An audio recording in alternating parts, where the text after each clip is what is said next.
தேவனே நான்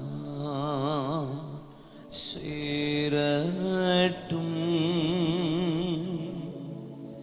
சீலுவை சுமந்து நடப்பேனும்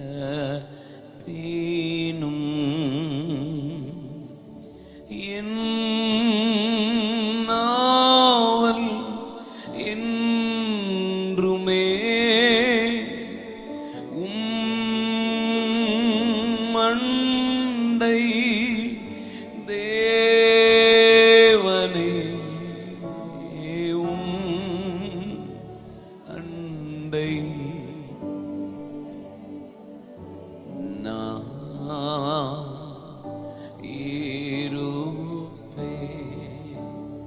இயேசுவின் நாமத்தில் பிதாவே, கர்த்தருடைய பரிசுத்த நாமம் மகிமைப்படுவதாக. இந்த நல்ல ஆசீர்வதிக்கப்பட்ட மனமகிழ்ச்சியான இந்த 3வது நாள் கூடுகையில் உங்களோடு இருக்கிறது எனக்கு ஒரு பெரிய பாக்கியம். போயிட்டாரு, வருவாரா? தோத்திரம். என்னை அன்போடு அவர் தான் அழைச்சாரு. அவர் என்னை அழைச்சிட்டு வேற எங்கேயோ போறாரு. சோத்திரம். அன்பு பாஸ்டருக்காக, அவருடைய குடும்பத்துக்காக, எட்டர்னல் லைஃப் திருச்சபைக்காக கர்த்தரை துதிக்கிறேன். ஐயா, உங்களெல்லாம் பார்க்கறது ரொம்ப சந்தோஷம். நல்லா வச்சு தம்பி, ஐ என்ஜாய்ட் இட். ஆவியானவர் உங்களை நடத்தினார். உங்கள் எல்லாருக்கும் என்னுடைய வாழ்த்துக்கள். கும்பிட்டாலாம் திரும்பி கும்பிடவே மாட்டீங்களா? மார்த்தாண்டத்தில் இப்படிதான் சொல்லி கொடுத்துருக்காங்களா உங்க ஊர்ல பள்ளியாடியில?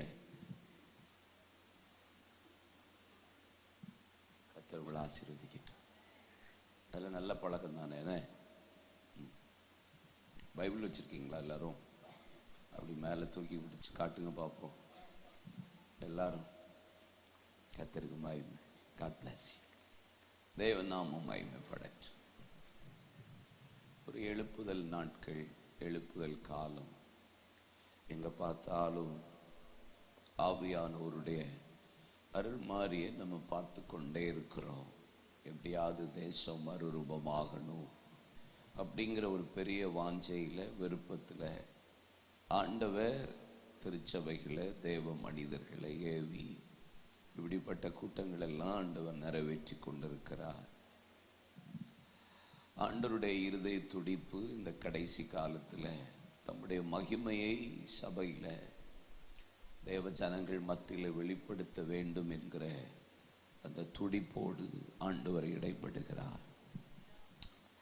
அதுக்காகத்தான் நம்மளெல்லாம் இப்படி கூட்டி சேர்த்து நம்மளை ப்ரிப்பேர் பண்றார். எழுப்புதல் அப்படிங்கிற ஒரு வார்த்தை எப்பக்கத்திலும் தொனித்து கொண்டே இருக்கிறது இல்ல? எழுப்புதல் பெருவிழா, எழுப்புதல் உபவாச கூடுகை, எழுப்புதல் போதகர் கூடுகை, எழுப்புதல் இரவு ஜெபம். சில சபையெல்லாம் பேர்ல எழுப்புதல் சேர்த்துக்கிட்டாங்க. அந்த அளவுக்கு எழுப்புதலின் தாக்கம் தேசத்தில் அதிகரித்து கொண்டே இருக்கிறது. எழுப்புதல் எழுப்புதல் சொல்றோம். அந்த எழுப்புதல் அப்படின்னு சொன்னா என்னது?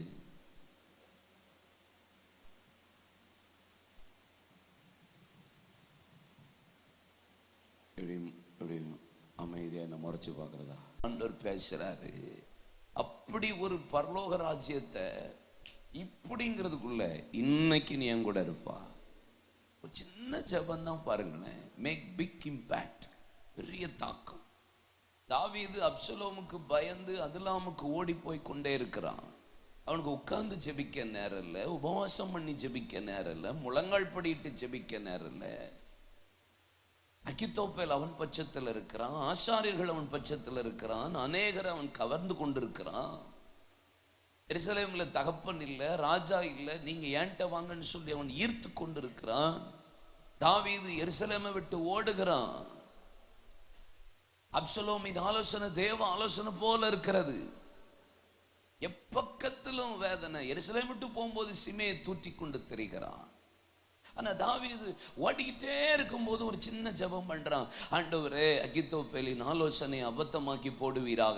சின்னதா, வேற ஒண்ணுமே சொல்லல. அகித்தோப்பேலின் ஆலோசனை அபத்தமாக்கி போட முடிஞ்சது. சின்ன ஜபந்தான். நடந்த ரிசல்ட் என்ன? அகித்தோப்பேலின் ஆலோசனை அப்சலோம் ஏற்றுக்கொள்ளல. அகித்தோப்பேல் நாண்டு கொண்டு செத்து போகிறான். அப்சலோம் அந்த ஆலோசனையின்படி செயல்பட துணிந்த போது அவனுக்கு கர்த்தர் தாறுமாற காரியங்களை மாற பண்ணுகிறார். அவனுடைய முடி கர்வாலி மரத்திலே தொங்கிக் கொண்டிருக்கிறது. யோவாப் 3 வளையங்களினால் உருவ குத்தி அவன் மரிக்கிறான். சீமையை தூற்றிக் கொண்டு திரிந்தவன் அங்கே தாவீது எருசலேமின் ஒளிமுக வாசலில் வந்து உட்கார்ந்த போது சகல இஸ்ரவேல் ஜனங்களும் தாவீது திரும்ப எருசலேமுக்குள்ள உட்கார்ந்து விட்டான் என்று சொல்லி எல்லாரும் சிதறுண்டு ஓடி தங்கள் கூடாரங்களுக்குள்ளே ஒளிந்து கொண்டார்கள். One small prayer make big impact. சின்ன ஜபந்தான், ஆனா ரிசல்ட் 1 2 3 வந்துகிட்டே இருக்கு. நான் நீளமா ஜெபிக்கிறேனா, ரொம்ப நேரம் ஜெபிக்கிறேனாங்கிறது விஷயம் இல்லை, எப்படி ஜெபிக்கிறேங்கிறது தான் விஷயம். Small prayer make big impact. பல பேர் வேதத்தில் இப்படி ஜெபிச்சிருக்கிறாங்க. ஆனா நான் சரித்திரத்திலிருந்து ஒரு காரியத்தை நான் உங்களுக்கு சொல்றேன், எழுப்புதலுக்காக. அதை சொல்லிட்டேன்னா நீங்களும் கொஞ்ச நேரம் நம்ம ஜெபம் பண்ணுவோம். என்னப்பா, ஜெபம் பண்ணிட்டு கர்த்தருடைய வசனத்தை கொஞ்சம் தியானிக்கலாம். பைபிள் உங்க கையில் இருக்கிற வேத புத்தகம் எவ்வளவு பெரிய விலையேற பெற்றது இல்லை? இந்த வேத புத்தகத்தை தமிழ்ல மொழியாக்கம் செய்யறதற்கு ரொம்பவும் உபயோகமா டிரான்ஸ்லேட் பண்ணி அதை அச்சிடப்பட்டு தரங்கம்பாடியில் முதல் பிரிண்ட் அடிச்சு கர்த்தர் நல்லவர் என்பதை ருசித்து பாருங்க. அந்த வசனத்தை தான் முதல் தமிழ்ல சீகன் பால் பிரிண்ட் அடிச்சது. ஆமா, தமிழ்ல அந்த தமிழ் பைபிள் டிரான்ஸ்லேட் பண்றதுக்கு சீகன் பால் நியர்லி ஒரு நாளைக்கு 9 மணி நேரம் கடற்கரையில் உட்கார்ந்துட்டு இருப்பார். 9 hours. ஒரு தீட்சிதர் வந்து தான் அவருக்கு அந்த தமிழ் பைபிள் தமிழ் பாடம் எடுத்திருக்கிறார், இலக்கணம் எடுத்திருக்கிறார்.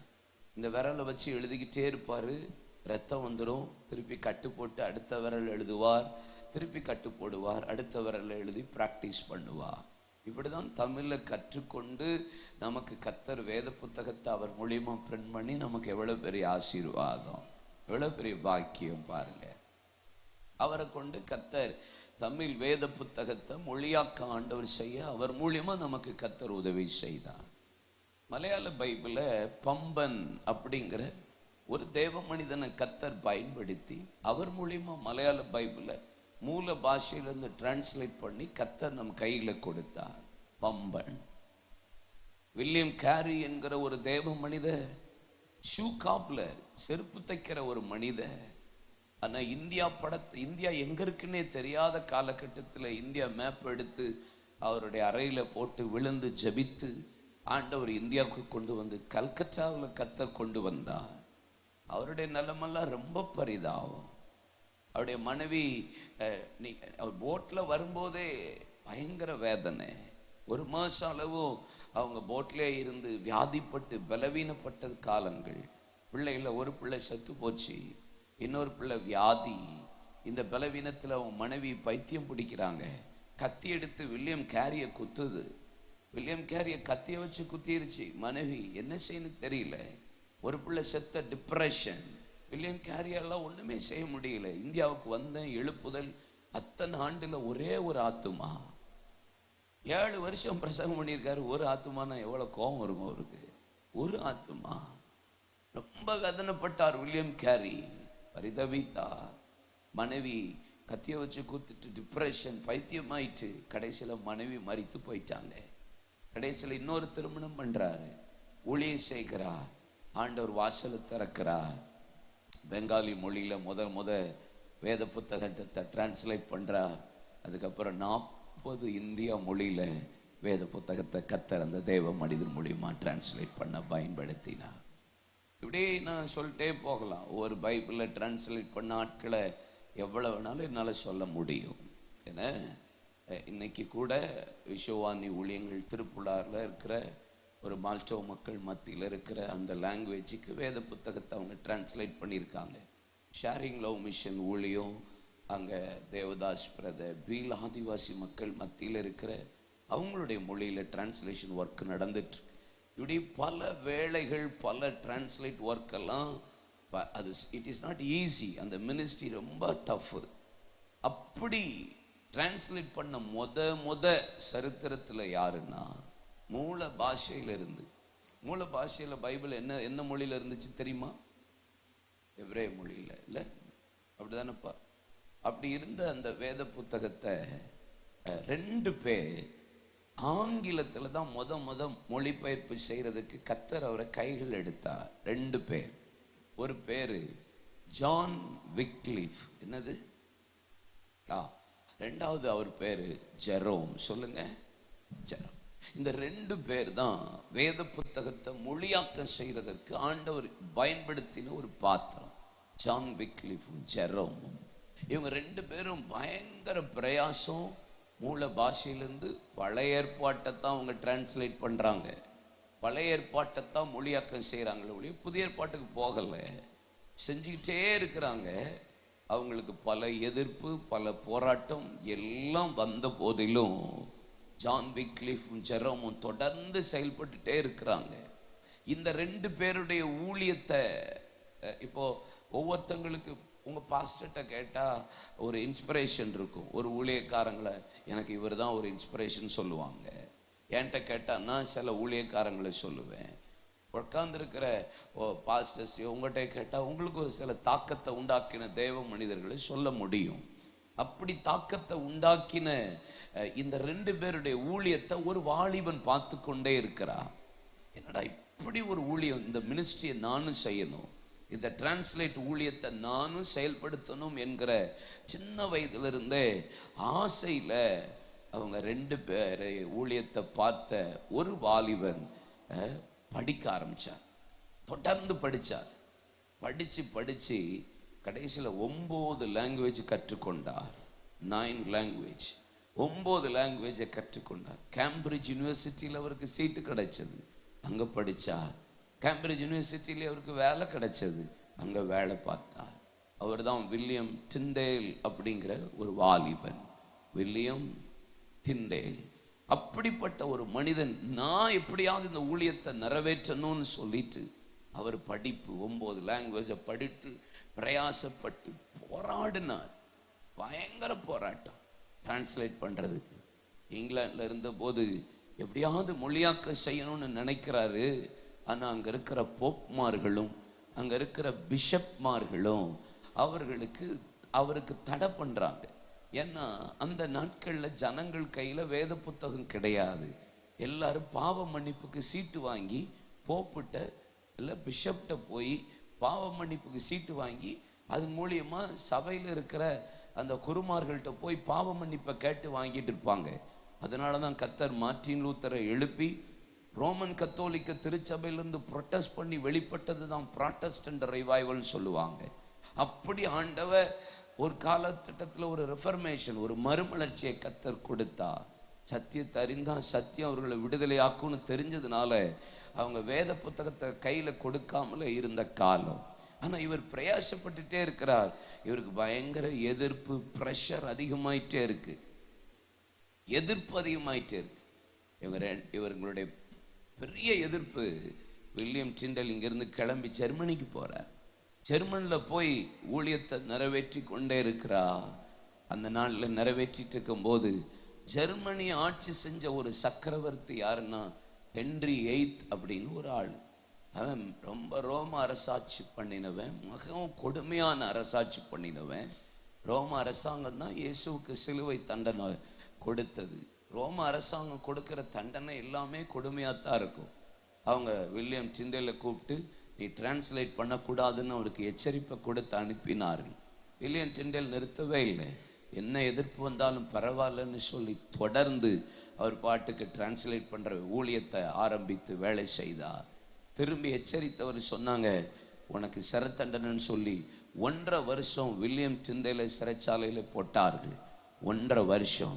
அந்த 1.5 வருஷத்துல உள்ள நுழையும் போது எப்படி கோரேசின் ஆவியை கர்த்தர் ஏவ பண்ணினது போல அந்த ஹென்றி VIII ஆவியை கர்த்தர் ஏவ பண்ணிட்டு வில்லியம் டிண்டேல் அங்க சிறைச்சாலைக்குள்ள போகும்போது உனக்கு என்ன வேணும்னு கேட்டுட்டார்.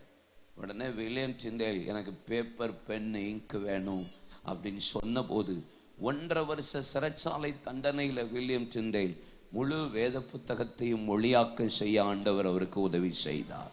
முழு பைபிளையும் டிரான்ஸ்லேட் பண்ணி முடிச்சது தான் தெரிந்தது அரசாங்கத்துக்கு. 1.5 வருஷத்துல பண்ணிட்டாருன்னு சொன்ன உடனே வில்லியம் டிண்டேலுக்கு மரண தண்டனை கொடுத்தார். 2 விதமான தண்டனை கொடுத்தாங்க வில்லியம் டிண்டேலுக்கு. நடு ரோட்ல கையும் காலையும் கட்டி கட்டைகளை அடுக்கி எண்ணெயை ஊற்றி தீ வைத்து கொலை செய்யணும். 2வது தண்டனை கயிறு போன்ற கத்தியை கழுத்துல வைத்து இழுக்க கழுத்து வெட்டுப்படணும். இந்த கொடுமையான ஒரு தண்டனையை வில்லியம் டிண்டேலுக்கு கொடுத்தார். அவர் எதை குறித்து கவலைப்படலை. இயேசுக்காக தான் மரிக்க வந்திருக்கிறோன்னு சொல்லி அவர் ஒப்பு கொடுத்தார். அவரை கட்டுனாங்க, எண்ணெயை ஊற்றினாங்க, கட்டையை வைத்தார்கள். கழுத்துல அந்த கயிறு கட்டப்பட்டது. வானத்தை நோக்கி பார்த்தார். ஆண்டவரை பார்த்து ஒரு வார்த்தை சொன்னார், தேவனே எங்க ராஜாக்களின் கண்களை திறப்பீராக. எரிஞ்சிட்டே இருக்கு, கழுத்து வெட்டுப்படுது. திருப்பி சத்தம் போடுறாரு, கர்த்தாவே எங்க சக்கரவர்த்திகளின் கண்களை திறப்பீராக. 2 வார்த்தை. கழுத்து அறுக்கப்பட்டது, கரிக்கட்டையா செத்து இரத்த சாட்சியாய் மரித்தார். நடந்தது என்ன தெரியுமா? பட்சிக்கிறவனிடத்திலிருந்து பச்சனன்னு சொன்னது போல எந்த வில்லியம் டிண்டேலை கொலை செய்தாரோ அதே ஹென்றி 8 3 மாசத்துல அவர் டிரான்ஸ்லேட் பண்ண வேத புத்தகத்தை அவரே பிரிண்ட் பண்ணி அவரே ரிலீஸ் பண்ண கர்த்தர் உதவி செய்தார். ஆண்டவர் அவரை பயன்படுத்தினார். அதுக்கப்புறம் நடந்தது என்ன தெரியுமா? அடுத்த ஒரு 10-20 ஆண்டுகளுக்கு பின்பாக அநேக ராஜாக்களை ஏற்படுத்தி, இன்னைக்கு இங்கிலீஷ் பைபிள் வாசிக்கிற பிள்ளைங்க கையில் வச்சிருப்பீங்க, கிங்ஸ் ஜேம்ஸ் வெர்ஷன். அநேக ராஜாக்களின் மூலியமாகவே வேத புத்தகத்தை பிரிண்ட் பண்ணி கர்த்தர் ஏற்படுத்தினார். ஒரு மனிதனுடைய சின்ன ஜெபம் பெரிய அசைவை கர்த்தர் உண்டாக்க முடியுமானா, இந்த தேசத்துல இந்த பகுதியில நீங்க ஜெபிக்கிற இந்த நாள்ல சின்னதா ஜெபிக்கிற ஒவ்வொரு ஜெபத்துக்கும் கர்த்தர் ஒரு பெரிய அசைவை கர்த்தர் உண்டாக்குவார். நம்புறீங்களா? விசுவாசிக்கிறீங்களா? சின்ன ஜெபந்தான். ஒரு நிமிஷம் எழுந்து நிற்போமா? வேகமா எழும்பி நில்லுங்க பார்க்கலாம். ஒரு 5 நிமிடம் நம்ம ஜெபிக்க போகிறோம். அதுக்கப்புறம் நான் கர்த்தருடைய வார்த்தையை நான் கொடுப்பேன். ஆவியானவர் நம்மோடு பேசுவாராக. அல்லேலூயா. ஜெபிப்போமா? உங்க வாயை திறக்கணும், கை கட்டக்கூடாது. ஜெப நேரத்துல கை கட்டுற பழக்கம் வந்துச்சுன்னா அது ஜெபிக்கிற பழக்கமே இல்லை. பிசாசு உங்களை ஜெபிக்க விடாம தடை பண்றான்னு அர்த்தம். உங்க கைகளை போருக்கும் உங்கள் விரல்களை யுத்தத்துக்கும் படிப்பிக்கிற கண்மலையாகிய கர்த்தருக்கு ஸ்தோத்திரம். நான் விரலினாலே பிசாசை துரத்துகிறபடியால் தேவனுடைய ராஜ்யம் வந்திருக்கிறது. உங்கள் கைகளை உயர்த்துவது ஜெயத்துக்கு அடையாளம். நீங்க ஜெபிக்கும் போது கை உயர்த்தலாம், கை தட்டலாம், கையை அசைக்கலாம், கும்பிடலாம், மார்பில் வச்சுக்கொள்ளலாம், தலையில வைக்கலாம், முகங்குப்பர விழலாம், அழலாம், கையை அசைக்கலாம், கையை பட்டயத்தை போல பயன்படுத்தலாம். உங்க கால்களினாலே சமாதானத்தின் தேவன் சாத்தான உங்க காலின் கீழே நசுக்கி போடுவார் என்று சொல்லப்பட்டிருக்கிறது. உங்க உள்ளங்காலிலே நசுக்குவா. ஆமென். நீங்க ஜெபிக்கிறது அசைஞ்சு ஜெபிக்கலாம், கையை அசைஞ்சு ஜெபிக்கலாம், உங்க கை விரல்கள் நீட்டப்பட்டு ஜெபிக்கலாம். உங்க வாய் திறக்கணும். அந்நிய பாஷை பேசுகிறவர்கள் அந்நிய பாஷையில ஜெபிக்கலாம். ஒரு தேவ மனிதன் ஜெபித்த ஒரு சின்ன ஜெபத்துக்கு பெரிய தாக்கத்தை உண்டாக்குமானா, இந்த பகுதியில் நாங்கள் ஜெபிக்கிறோம். ஆண்டவரே வாயை தரங்க. சிறு பிள்ளைகள் கூட கண்ணை மூடி ஜெபம் பண்ணுங்க. ஆண்டவரே, ஆண்டவரே, இந்த கடைசி கால எழுப்புதலுக்காக, ஆண்டவரே, இந்த எட்டர்னல் லைஃப் திருச்சபைக்காக உமக்கு நாங்கள் நன்றி சொல்லுகிறோம். இந்த இடத்துல ஏறெடுக்கப்படுகிற இந்த ஜெபத்தின் நிமித்தம் ஒரு பெரிய அசைவை கர்த்தர் உண்டாக்குவீராக. அசைவை உண்டாக்குவீராக. அசைவை உண்டாக்குவீராக. ஆண்டவரே, தாவீது ஜெபித்த ஒரு சின்ன ஜெபத்துக்கு ஒரு பெரிய அசைவை உண்டாக்கினது போல, ஆண்டவரே, அபிகாயில் ஜெபித்தால், ஆண்டவரே என்னை நினைத்தருளும் என்று ஜெபித்த ஒரு சின்ன ஜெபத்துக்கு ஒரு பெரிய அசைவை கர்த்தர் உண்டாக்கினது போல, இந்த இரவு வேளை இந்த 3வது நாள் கூடுகையில் என்னென்ன காரியங்களுக்காக சின்ன சின்ன ஜெபமா இருக்கலாம், உங்க வாழ்க்கையின் காரியமா இருக்கலாம், ஊழியத்தின் காரியமா இருக்கலாம், குடும்ப குடும்பத்தின் காரியமா இருக்கலாம், உங்க பிள்ளைகளின் காரியமா இருக்கலாம், எதிர்கால காரியமா இருக்கலாம், பலவீன காரியமா இருக்கலாம், ஜனங்களுடைய ரட்சிப்பின் காரியமா இருக்கலாம், குடும்ப ரட்சிப்பின் காரியமா இருக்கலாம், உங்க வியாபாரத்தின் விஷயமா இருக்கலாம். என்ன விஷயம், என்ன காரியம், வாயை தரங்க, வாயை தரங்க, வாயை தரங்க. நீங்க ஜெபிக்க ஜெபிக்க ஜெபிக்க ஜெபிக்க கர்த்தர் இப்பொழுது ஒரு மறுவு தரவு தருவா. ஆண்டவர் ஒரு பெரிய பதில கொடுக்கிற இரவு. அவர் என்னை நினைவு கூறுகிற நேரம் வந்து விட்டது. அவர் என்னை நினைவு கூர்ந்து பதிலை அளிக்கிற நேரம் வந்து விட்டது. யார் யார் இந்த சத்தத்தை கேட்டுக் கொண்டிருக்கீங்களோ கூப்பிடுங்க இயேசுவே, கூப்பிடுங்க, கூப்பிடுங்க, வாயை திறந்து கூப்பிடுங்க. தாவீதின் குமாரனே கூப்பிடுங்க.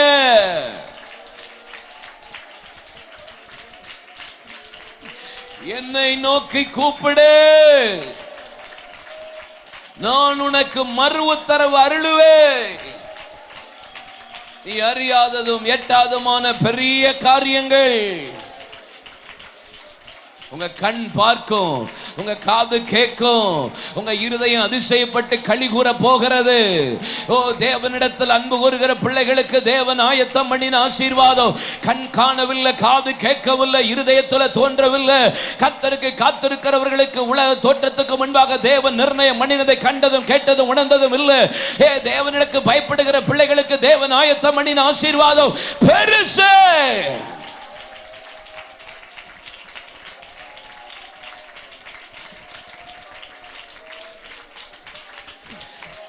பிரசங்கிக்கிறதுக்கு முன்னாடியே விடுதலை வரட்டும் ஆண்டவரே. நாங்கள் ஆண்டவர் வார்த்தையை அனுப்புகிறதற்கு முன்பாக நீர் தம்முடைய வல்லமையை வெளிப்படுத்துவீராக. ஜபத்துக்கு ஆம் என்றும் ஆமேன் என்றும் பதில தருவீராக.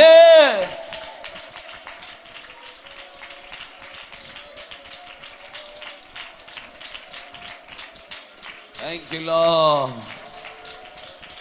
thank you Lord.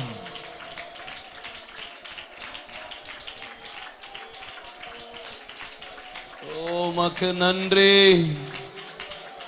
என் தேவன் எனக்கா எல்லாமே செய்திடுவார் என்றாகிலும் என்னை மறந்தது உண்டா? என் தேவன் எனக்கா எல்லாமே செய்திடுவார் என்றாகிலும் என்னை மறந்தது உண்டா? காரியம் செய்வி சர்வஞானியே, உம்மை ஆராதிப்பே. கிரகிக்க முடியா காரியம் செய்வி சர்வஞானியே.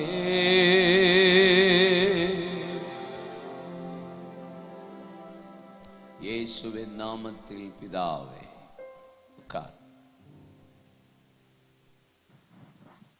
கர்த்தருடைய பரிசுத்த நாமம் மகிமைப்படட்டும். ஒரு வேத வசனத்தை உங்க முன்னாடி நான் நிறுத்த விரும்புகிறேன். ஆதியாகமத்தின் புஸ்தகம் 17ஆம் அதிகாரம் அதனுடைய 1ஆம் வசனம். ஆதியாகமத்தின் புஸ்தகம் 28ஆம் அதிகாரம் அதனுடைய 3ஆம் வசனம். ஆதியாகமத்தின் புஸ்தகம் 35ஆம் அதிகாரம் அதனுடைய 11ஆம் வசனம். ஆதியாகமம் 48:3, யாத்திராகமம் 6:3. 5 இடங்களில ஒரு வார்த்தையை தேவன் நமக்கு காமிக்கிறார். 5 தலைமுறைக்கு ஆபிரகாமுக்கு தேவன் தோன்றி சொன்ன ஒரு வார்த்தை. அத ஆண்டவர் ஈசாக்கு மூலியமா யாக்கோபுக்கு சொன்ன ஒரு வார்த்தை. யாக்கோபுக்கு ஆண்டவர் நேரடியாய் பேசின வார்த்தை. யாக்கோபு மூலியமா யோசேப்புக்கு சொன்ன வார்த்தை. இஸ்ரவேல் ஜனங்களுக்கு தேவன் மோசே மூலியமாய் வெளிப்பட்ட ஒரு வார்த்தை. 5 தலைமுறைக்கு ஒரே வார்த்தையை ரிப்பீட்டடா பேசுறார். ஒரே வார்த்தை, நான் சர்வ வல்லமையுள்ள தேவன், நீ பழுகி பெருகுவாயாக, உன்னை திரளா நான் பெருக பண்ணுவேன், உன் சந்ததியில ராஜாக்களை தோன்ற பண்ணுவேன். 5 தலைமுறைக்கும் ஒரே வார்த்தை. 5 தலைமுறைக்கு ஒரே வார்த்தையை சொல்லிட்டு இந்த 3வது நாள் கூட்டத்திலே அதே வார்த்தை உங்களுக்கு சொல்லுகிறார் என்றால் 5 தலைமுறையிலையும் நிறைவேற்றி இருப்பாரானா இந்த 3வது நாள் கூட்டத்திலும் சர்வ வல்லமையுள்ள தேவன் உங்களுக்கு நிறைவேற்ற அவர் போதுமானவர். அவர் உங்களை நிரப்பி கர்த்தர் உங்களை பழுக, தேவன் பெருக, கர்த்தர் உங்களை திரளாய் ஆசீர்வதிக்க, கர்த்தர் உங்கள் சந்ததியிலே ராஜாக்களை உண்டாக்க ஆண்டவர் பழுகவும் பெருகவும் பண்ணுவாராக. குவாலிட்டி அண்ட் குவான்டிட்டி, தரத்திலையும் எண்ணிக்கையிலே கர்த்தர் பெருக பண்ணுவாராக. நம்ம ஆண்டவர் பெருக்கத்தின் ஆண்டவர். ஆண்டவர் எப்பயுமே நம்மளை பெருக பண்ணுகிறவர். பிசாசுக்கு தான் நம்ம பெருக்கம் பிடிக்காது. நீங்க பெருகிறது அவன் விரும்பவே மாட்டான். நீங்க ஆசீர்வாதமா வாழ்றத அவன் விரும்பவே மாட்டான். சத்துரு எப்பவுமே பெருக்கத்தை விரும்புகிறது அல்ல. யாத்திராம் 1ஆம் அதிகாரம் 10ஆம் வசனத்துல வாசித்தா, இஸ்ரவேல் ஜனங்கள் எகிப்து தேசத்துல அடிமையா இருந்தபோது பார்வோன் எகிப்தியன் ஊழியரும் எகிப்தியரை ஒடுக்கினான். அவர்கள் பெருகாதபடிக்கு ஒடுக்கினான். ஆனா இஸ்ரவேல் ஜனங்கள் எவ்வளவாய் ஒடுக்கப்பட்டார்களோ அவ்வளவாய் கர்த்தர் பெருக பண்ணினார். எவ்வளவா நெருக்கம் வர வர பெருக்கம் போயிட்டே இருந்தது. பிசாசு யோசிக்கிறான். அவன் யோசிக்கிற ஒரு விஷயம் வேதம் சொல்லுகிறது, நாம் ஒரு உபாயம் பண்ண வேண்டும். நாம் ஒரு யுத்தத்தை பண்ணினால் இவர்கள் பெருகாதபடிக்கு இருக்கலாம். ஃபர்ஸ்ட் பிளான் பண்றான்.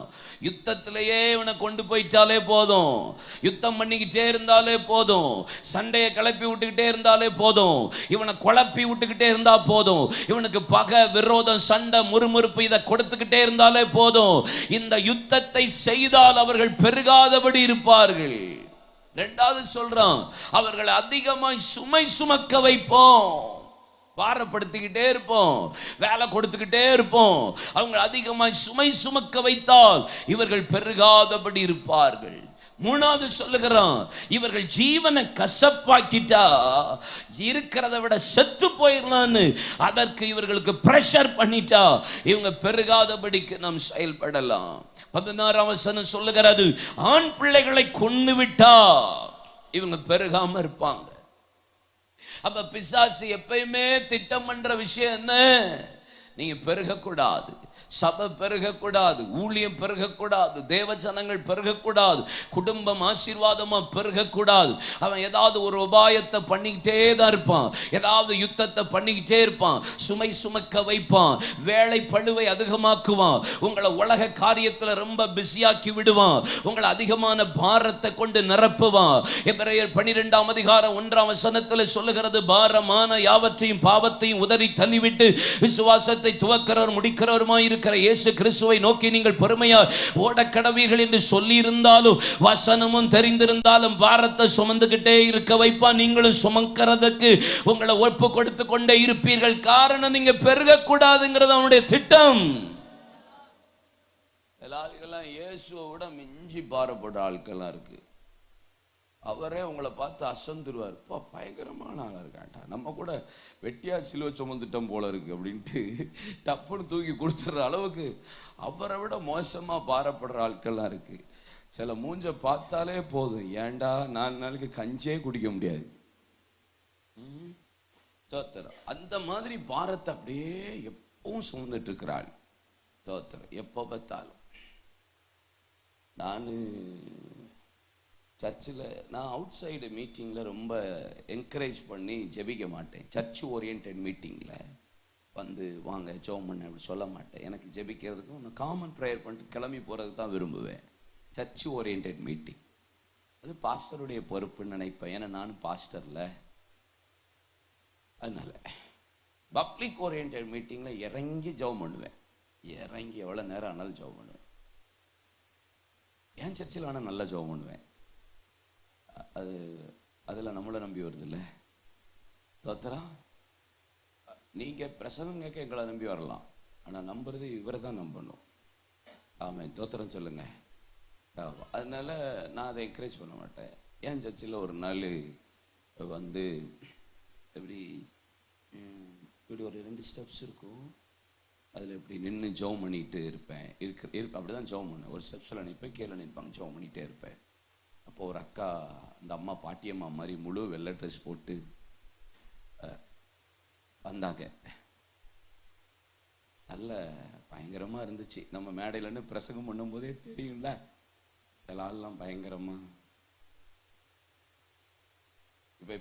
இப்பக்குள்ளேயே நான் டயக்னைஸ் பண்ணிடுவேன் என் ஆவியில் யார் யார் யார். பாஸ்டருக்கு மட்டும்தான் அந்த ஆவி கிடைக்கும். சுவிசேஷகர் பிரசங்கம் மட்டும் போயிட்டே இருப்பாங்க. எங்களுக்கு கொஞ்சம் டயக்னைஸ் பண்ணிடுவோம், எந்த கொண்டை கரெக்டாக இருக்குது, எந்த மண்டை கரெக்டாக இருக்குது அப்படின்னு தெரிஞ்சிடும். அப்போ அந்த அக்கா பிரசங்கத்தில் ஆராதனையிலேயே பயங்கரமாக இருந்துச்சு, உச்ச சாயில் இருந்துச்சு. சரி ரைட்டு, ஆனால் புதுசு எனக்கு தெரிஞ்சிச்சு, புதுசாக இருக்குது ஒரு மாதிரி, ரைட்டு. ஆனால் பயங்கரமாக ஜெபம் பண்ணுது அப்படின்ட்டு. அப்போது ஜெபம் பண்ணுற நேரத்தில் முன்னாடி வந்தாங்க. நான் வந்துட்டு இப்படி நின்றுட்டு இருந்தேன். அது என்னை பார்த்து சொல்லிச்சு. நான் இப்படி பண்ண டக்குன்னு கை வச்சு ஜெபம் பண்ணுவேன். நீங்கள் புதுசா அப்படின்னு கிஃப்ட் கொடுக்கறதுக்கு. ஆமாம் புதுசியா, சொத்துறோம். என்ன ஜெபம் பண்ணுவோமா அப்படின்னு இப்படி கையை அப்படி நீட்டுறேன். அந்த அக்கா அப்படி பிளாக் பண்ணுது. இப்படி கையை நீட்டினோடனே அது என்ன செய்யுது, இப்படி கையை அப்படி தடுக்குது. இப்படி தடுத்து இப்படி நிப்பாட்டுது. சொல்லுங்க என்ன விஷயம் அப்படின்னு. என் புருஷன் 27 வருஷம் குடிக்கிறான், 27 years குடிக்கிறான் அப்படி. நீங்களும் குடிச்சிட்டு தானே இருந்தீங்க. அது என்கிட்ட ஜெப குறிப்பு சொல்ல வந்துச்சா இல்லைன்னா நான் செஞ்ச தப்ப சொல்ல வந்துச்சான்னு தெரியல. ஆனால் நான் குடிச்சிட்டு தான் இருந்தேன். காலேஜ் படிக்கும் போது 6 நாள் குடிப்பேன். துன்மார்க்கமாக தான் இருந்தேன். அது சாட்சியை பார்த்துருக்கு. எங்கள் அம்மாவுடைய ஜபத்தினால கர்த்தரை ரட்சித்தார். அந்த சாட்சியெல்லாம் கேட்டிருக்கோம். அதனால அது சொல்லுது நீங்களும் வாரத்தில் 6 நாள் குடிப்பீங்கல்ல. ஆமாம், ரொம்ப சேட்டை பண்ணியிருக்கீங்க நீங்களும். இப்போ என்ன விஷயம் உங்களுக்கு அப்படின்னு கேட்டேன். உங்கள் அம்மா ஜெபம் பண்ணதுனால தானே நீங்கள் ரட்சிக்கப்பட்டீங்க. ஆமாம்மா, உனக்கு என்ன வேணும். என் புருஷன் 27 வருஷம் பிரதர். சரி கவலைப்படாதீங்க. இல்லை பிரதர், ரொம்ப பாரமாக இருக்கு அப்படின்னு சொல்லி நம்ம ஜெபம் பண்ணுவோம் அப்படின்னு சொல்லிட்டு கை இருக்குல்ல, எனக்கு உண்மையில பயங்கர விசுவாசம் வந்துருச்சு. என்ன நம்ம குடியிலேருந்து ரட்சிக்கப்பட்டிருக்கோம்ல, அப்போ அவங்கள தொட்ட ஆண்டவர் விடுதலை ஆக்கி ஒரு ஆசை வரும்ல. அந்த அந்த அந்த உற்சாகத்தில் அந்த முழு விசுவாசத்தோட கையை வச்சு அந்த தலை மேலே வச்சு அந்த மனுஷனை பொல்லாத கூட்டி வரையணும் அப்படிங்கிறேன். அந்த அக்கா அவன் எங்க பிரதர் ரட்சிக்கப்படுவான்.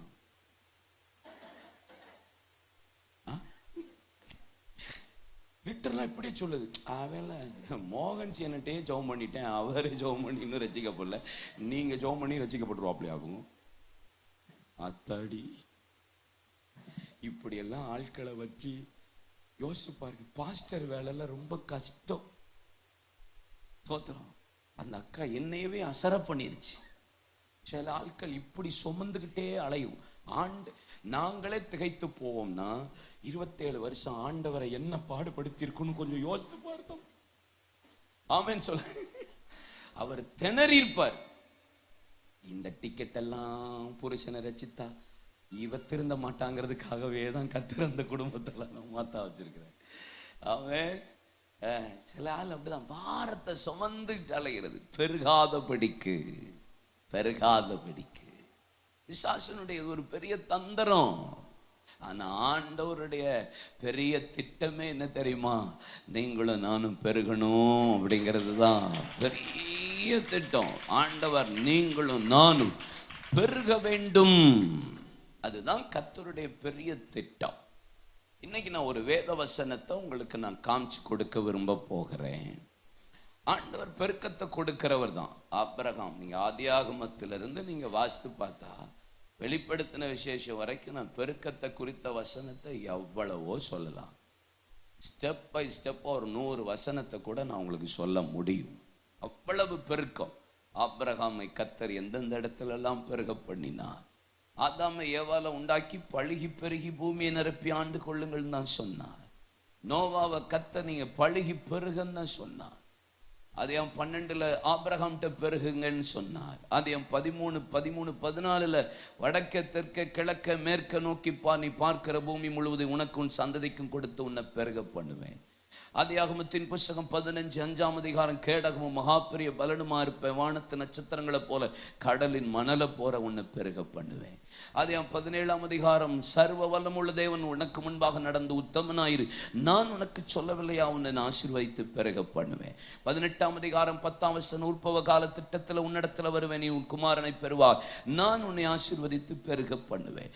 22 12 13 17 நிச்சயமாகவே உன்னை ஆசீர்வதிக்கவே ஆசீர்வதித்து உன்னை பெருகவே பெருக பண்ணுவேன். எபிரேயர் 11 15-17 கர்த்தர் ஆபிரகாமை தேவன் பெருக பண்ணினார். ஏசாயா 51:2 உன் தகப்பனாய் ஆபிரகாம் உங்களை பெற்ற சாராளையை நோக்கி பாருங்கள், ஒருவனாய் இருக்கையில் அவனை ஆசீர்வதித்து கர்த்தர் பெருக பண்ணினார். சொல்லிட்டே போலாம். ஈசாக்க பெருக பண்ணினார், யாக்கோபை பெருக பண்ணினார், யோசேப்பை பெருக பண்ணினார், எப்ராயிமை கர்த்தர் பெருக பண்ணினார், இஸ்ரவேல் ஜனங்களை கர்த்தர் பெருக பண்ணினார்.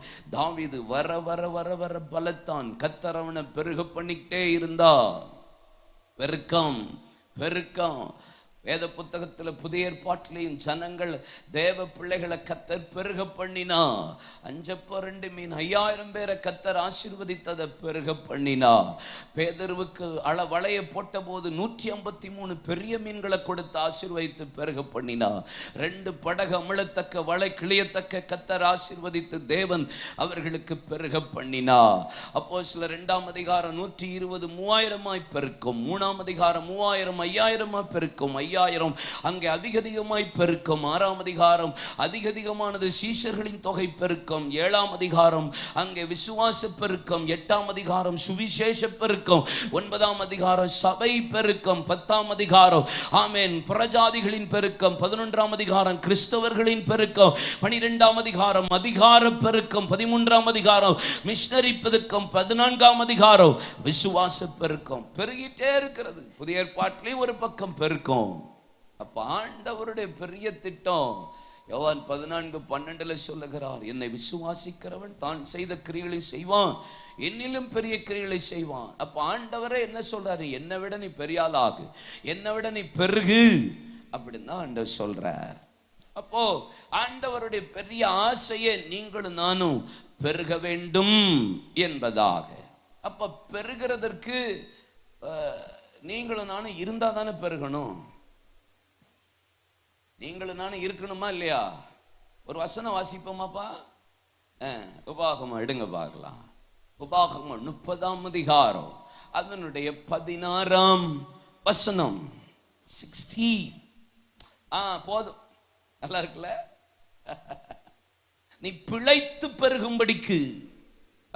நீங்க பெருகணுங்கிறது தேவ திட்டம் தான். நீங்க பெருகி பூமியை நிரப்பி ஆண்டு கொள்ளணும் தான் ஆண்டவர் விரும்புறா. உங்களை பெருக பண்ணதான் கர்த்தர் ஆசைப்படுறா. சபை பெருகணும், ஊழியம் பெருகணும், ஒரு தனிப்பட்ட நபர் பெருகணும், ஆண்டவருடைய விருப்பம் தான். ஆனா பிழைத்து பெருகும்படி, பிழைத்து பெருகும்படி. அப்ப நான் பிழைச்சாதான் பெருக முடியும், பெருக்கத்தை பார்க்க முடியும், ஆசீர்வாதத்தை சுதந்திரிக்க முடியும். பிழைக்கணும்ல. ஆண்டவர் சொல்லுகிறாரு, ஆபிரகாம்கிட்ட சொல்றாரு, உன் சந்ததியை நான் ஆசீர்வதித்து பெருக பண்ணுவேன், உன் சந்ததியிலே ராஜாக்கள் தோன்றுவார்கள். அழகா சொல்லிட்டாரு. அப்ப ஆண்டவருடைய வாக்குத்தத்தம் அவனுக்கு வருகிறது. அத பவுல் சொல்லும் போது ரோமர் 4 18 அநேக ஜாதிகளுக்கு தகப்பனாவேன் என்பதை நம்புகிறதற்கு ஏது இல்லாதிருந்த நம்பிக்கையோடு விசுவாசித்தான். ஏறக்குறைய 100 வயது உள்ளவனா இருந்த போதிலும் சரீரம் செத்து போனதையும் சாராருடைய கர்ப்பம் செத்து போனது என்னாதிருந்தான் அவன் விசுவாசத்தில் பலவீனமா இருக்கவில்லை. வாக்குத்தத்தம் பண்ணினவர் வாக்குத்தத்தத்தை நிறைவேற்ற வல்லவர் என்று முழு நிச்சயமாய் நம்பி விசுவாசத்தோடு அந்த வாக்குத்தத்தத்தை அவன் சுதந்தரித்து பெற்றுக்கொண்டான். வாக்குத்தத்தத்தை கொடுத்துட்டு நீ பெருகுவ அப்படின்னு சொல்லிட்டு நீ நட்சத்திரத்தை போல கடலின் மணலை போல பெருகுவ, உன்னிலிருந்து ராஜாக்கள் தோன்றுவாக, ஆணையாக்கும் பூனையாக்கும் சொல்லிட்டு 22 ஆபிரகாமை பார்த்து, ஆபிரகாமே உன் புத்திரனு ஏகசுதனு நேசகுமாரனுமாகிய ஈசாக்க நான் காண்பிக்கிற தேசத்தின் மலை ஒன்றில் போய் தகன பலியா இடு என்று சொன்ன போது நெருப்பு கட்ட எல்லா வேலைக்காரனையும் கூட்டிட்டு 3 நாள் பிரயாணப்பட்டு தன் கண்களை ஏறெடுத்து பார்த்த போது கர்த்தர் குறித்த அந்த மோரியா மலையில போய் ஈசாக்க தகன பலியா கையை காலை கட்டி பலிபீடம் கட்டி கையை ஓங்கிட்டு நிக்கிறான். ஒரு பிள்ளைதான், இவன் பிழைச்சா தானே பெருக முடியும். ஆனா அவனே போடுறாங்கிறாரு. எப்படி இருக்கு? இவன் பிழைச்சி இவனுக்குள்ள இருந்து வெளிப்பட்டாதானே பெருக்கும். அப்ப ஒருத்தன் பிழைத்திருந்தா தான் நான் பெருக முடியும். ஆனாலும் விசுவாசத்தோட ஆபிரகாம் ஈசாக்க பலிபீடத்துல கடத்தி கைகளை ஓங்கின போது, ஆபிரகாமே ஆபிரகாமே உன் புத்திரனும் ஏகசுதனும் என்று பாராமல் எனக்காக நீ ஒப்பு கொடுத்தபடினால் இப்பொழுது அறிந்திருக்கிற நீ எனக்கு பயந்து நடக்கிறவன் என்பதாக என்று ஆண்டவர் சொல்லிட்டு, உன்னிலிருந்து கர்த்தர் ஆசீர்வதிப்பார், உன்னை நிச்சயமா பெருக பண்ணுவேன் கர்த்தர் ஆசீர்வதிக்கிறார். அப்ப நான் பிழைத்திருந்து, அப்ப வாக்குத்தத்தம் என் மூலியமா தான் இருக்குன்னா நான் பிழைச்சிருக்கணும்லப்பா, சொல்லுங்க, பிழைத்திருக்கணுமா இல்லையா? இந்த 16ஆம் அதிகாரத்துல நீங்க தொடர்ந்து வாசித்து பார்த்தீங்கன்னா 3 வார்த்தை அதுல இருக்கிறது. அவரில் நீ அன்பு கூர்ந்து இருக்கா, அவருடைய கட்டளைகளையும் நியாயங்களையும் கை கொண்டு, அவரில் அன்பு கூர்ந்து. நீங்க பிழைத்திருக்கணும்னா கர்த்தரில் அன்பு கூறவும், அவர் வழியில் நடக்கவும், அவர் கற்பனைகளையும் கட்டளைகளையும் நியாயங்களையும் கை கொள்ளவும் இன்று உனக்கு கற்பிக்கிறேன். நீ பிழைத்திருந்து பெருகும்படிக்கு நீ சுதந்தரிக்க போகிற தேசத்தில் உன் தேவனாகிய கர்த்தர் உன்னை ஆசீர்வதிக்கும்படி உன் தேவனாகிய கர்த்தர் சொல்றார். முதல் வார்த்தை சொல்றார், நீ பிழைத்திருக்கணுமா, அவரில் அன்பு கூர்ந்து. இரண்டாவது சொல்லுகிறார், அவருடைய வழிகளில் நடக்க. மூன்றாவது சொல்லுகிறார், அவருடைய கற்பனைகளையும் கட்டளைகளையும் கை கொள்ளவும். 3 வார்த்தையை சொல்லிட்டு நீங்க 17ஆம் வசனத்திலிருந்து 20ஆம் வசனம் வரைக்கும் நீங்கள் வாசித்து, நீங்க அதை கொஞ்சம் வாசித்துக்கோங்க. அந்த 20ஆம் வசனத்தின் பின் பகுதியில் நீங்க வாசித்து பாருங்க. உன் தேவனாகிய கர்த்தரின் அன்பு கூர்ந்து அவர் சத்தத்துக்கு செவி கொடுத்து அவரை பற்றி கொள்வாயாக. இப்ப ஆண்டவர் சொல்றாரு, நீ உன் தேசத்துல புறதேசத்துல போய் நீ சுதந்தரிக்க போகிற தேசத்துல போய் நிற்கும் போது நீ புறஜாதிகளின் மார்க்கத்தை கை கொள்ளாமல் நீ கவனமா கொஞ்சம் இருக்கணும்னு சொல்லி ஆண்டவர் பேசிட்டு, நீ அவரில் அன்பு கூர்ந்து அவருடைய கற்பனைகளையும் கட்டளைகளையும் கை கொள்ளுவாயானா அவரே உனக்கு ஜீவனும் தீர்க்காயுசுமா இருப்பா. கை தட்டி ஆண்டவரை மகிமைப்படுத்துங்க. அவரே உனக்கு ஜீவனும் தீர்க்காயுசுமா இருப்பா. நான் பிழைத்து பெருக வேண்டுமானா அவர்தான் எனக்கு ஜீவனும் தீர்க்காயுசுமானவர். நம்ம ஆண்டவருக்கு அநேக பேர் இருக்குல்ல. இப்ப நான் சொன்ன வாக்குத்தத்த வார்த்தையிலே சர்வ வல்லவர், யாத்திராகம் 6:3 யெகோவாவின் தேவன் இல்ல, யாத்திராகம் 3:13 இருக்கிறவராகவே இருக்கிறேன் இல்லப்பா, இல்ல அப்படி சொல்றாருல. ஆமா, 1 சாமுவேல் 12:7-12 பாருங்க, எபனேசர். ஆதியாகமம் 22 யெகோவா ஈரே சொல்றாரு. சர்வ வல்லமையுள்ள தேவன்னா எல் ஷடாய் இல்ல. யோபு சொல்றார், என் மீட்பர் உயிரோடு இருக்கிறார். ஒவ்வொரு பேர் இருக்கு. இயேசு பிறக்கும் போது நமக்கு ஒரு பாலகன், நமக்கு ஒரு குமாரன் கொடுக்கப்பட்டார். கர்த்தத்துவம் அவர் தோள் மீது இருக்கு. அவருடைய நாமம் அதிசயமானது, ஆலோசனை கர்த்தர், நித்திய பிதா, சமாதான பெரு, வல்லமையுள்ள தேவன். அவன் ஆண்டவர் அவருடைய பேரை பத்தி சொல்லிக்கிட்டே இருக்கலாம், எவ்வளவு வேணாலும் பேசலாம். அவரை பத்தி அவர் வெளிப்படுத்தின விதம், அவர் நமக்கு வெளிக்காட்டின விதம்.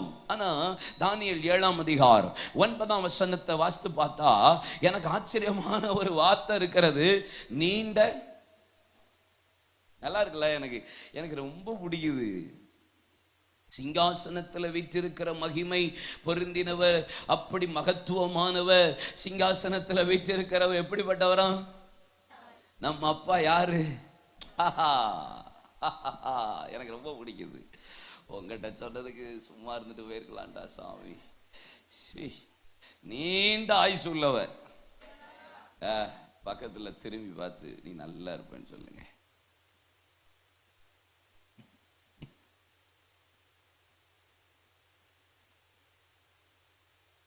சாப்பாடு போடுவீங்களா? எனக்கு நீண்ட தமிழ் எனக்கு எனக்கு எனக்கு மார்த்தாண்டன் தமிழ் ரொம்ப பிடிக்கும். நீங்க பேசுறது எனக்கு ரொம்ப பிடிக்குது. என்னன்னே தெரியல, சீரியஸா சொல்லுவேன். ஒவ்வொரு ஊருக்கு ஒவ்வொரு லாங்குவேஜ் இருக்கு தெரியுமா? என்ன இல்லையா? இப்போ எங்கள் தூத்துக்குடியில் எப்படி பேசுவாங்க தெரியுமா? ஏன் நிற்கான், நிற்காம்லா, நிற்கான், வைக்கான், வைக்கான். இது தூத்துக்குடி இப்படி பேசுவாங்க. திருநெல்வேலியில் எப்படி பேசுவாங்கன்னா, இல்லை மாப்பிள்ள ஏ மச்சான் நல்லா இருக்கியே, அண்ணாச்சி எப்படி இருக்கிய, இப்படி பேசுவாங்க. உங்க ஊர் எனக்கு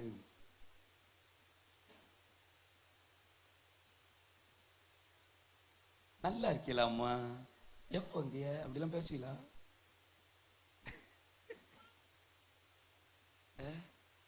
சாப்பிட்டியலா, என்ன சாப்பிட்டிய, எப்ப சாப்பிட்டிய, எப்ப வந்திய, அடி இழுப்பாவல்ல, என்ன கரெக்டு தானா? ஆனா நல்ல சுத்த தமிழ் பேசுறது நீங்க தான் தா. சீரியஸா சொல்ல, சுத்தமான தமிழ் வேர்டை மேக்சிமம் யூஸ் பண்ற ஒரே குரூப்பு நாகர்கோவில் மார்த்தாண்டம் தான். பார்த்தீங்களா? உண்மையை சொன்னாலும் உங்களுக்கு நம்பிக்கை வராது. இந்த கூட்டத்தெல்லாம் வச்சுட்டு உங்களை தானே சொல்றேன், சுத்தமான தமிழ் யூஸ் பண்ற ஒரு பெரிய பியூட்டிஃபுல் பீப்புள் நீங்க. நீங்க அவ்வளவு நல்ல ஆட்கள். சரியா? தமிழ் நான் சொன்னேன்ல, திரும்பி பார்த்து நல்லா அப்படி சொன்னேன்ல, நீங்க தமிழ் மட்டும் ரொம்ப மோசமான லாங்குவேஜ்.